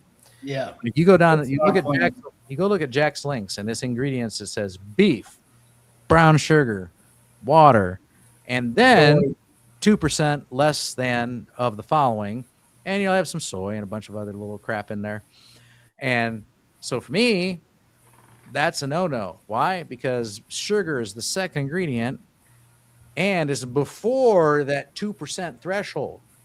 So it's actually a significant part of it. And it is, when you look at the serving size is only a couple ounces, and it'll have like 8, 9 to 12 carbs in it, depending on which brand you get. You're eating candy. It's candied beef. You don't want to eat that. So I can get like Tillamook, sugar-free beef jerky, and its ingredients is beef, and then 2% or less than, and then it might have some things listed after that. And if it's after the 2%, then I'm a little more okay with it, because it's not really that major part of a product. It's probably just a little bit in the brine, a little bit of soy in the brine, a little bit of sugar in the brine, or something like that. It's trivial. It's so trivial that they can actually put 0 carbs on the nutrition label. Then, to me, that passes the Bob acceptability test. It might not pass your acceptability test, but the lesson for anybody going forward is, as Big Food tries to cash in and says, hey, this is carnivore friendly on the label, on the package, you're going to have to flip it over, read the ingredients, and see, is it really carnivore friendly? Because just like there's these keto products, you flip them over and you read the ingredients and ask yourself, is this really keto? No, it's not. The same warning is going to apply moving forward as carnivore becomes trendy and big food starts to stick their nose in our business. So that's it. Yeah, and don't fall for the chips that say protein on them. Oh, quit it. No. Just Right. quit it. But I've actually seen that chips that advertise, big letters, X amount of protein in them. Stop it. I even saw Eggo waffles. 19 grams of protein. Yeah, Come don't on, insult my where? intelligence like that. Carnivore in St. Louis can. I think Jack Link's just started selling 3-ingredient product: beef, salt, and vinegar. Good And for them. yeah, and you know what? I don't have it up here. I snacked on some earlier. I did get something at Sam's Club. They were in an orange bag, and it was dry. It was dried beef jerky, and yeah, it's the simplest ingredients. I think Jack Link's makes it. And if and you it- really want to be safe about it, just make your own. Right. It ain't hard. Yeah, making your own. And I'm gonna get a dehydrator, and I'm gonna try that, and I'm gonna learn that, and I'm gonna do that a lot. But yeah, so be wary. That's the thing. That's the lesson going forward. And it's 10:55, so that's it. I'm done. You guys done? You guys, we can talk Yeah. after. We can talk Yeah, when we yeah. go off the air. We can talk if we go off the air. When we go off the air, I'm going to say everybody else good night. If you were too scared to get on screen, you can click that link and it'll still take us backstage once the show's over. You can talk to us then. But in the meantime, that's it. Thanks for joining us this Monday. Let's see. We had John and Tom were the only other two. So we had 5 tonight. We had me, Kelly, Jeff, John Laspina, Carnivore Teacher Alpha, and Tom, Target Prime Rib, on screen today. I want to thank them for joining us on screen, and thank you all in the chat for asking your questions and making your comments and keeping this conversation fun and exciting, and taking something that, we could talk for 15 minutes and be done, but thanks to you guys, this thing stretches for 3 hours. And that's thanks to you. You make it that way, and that's why we love you. So thank you so much. We hope you have a great week, and we'll see you next Monday. Good night, y'all. Night.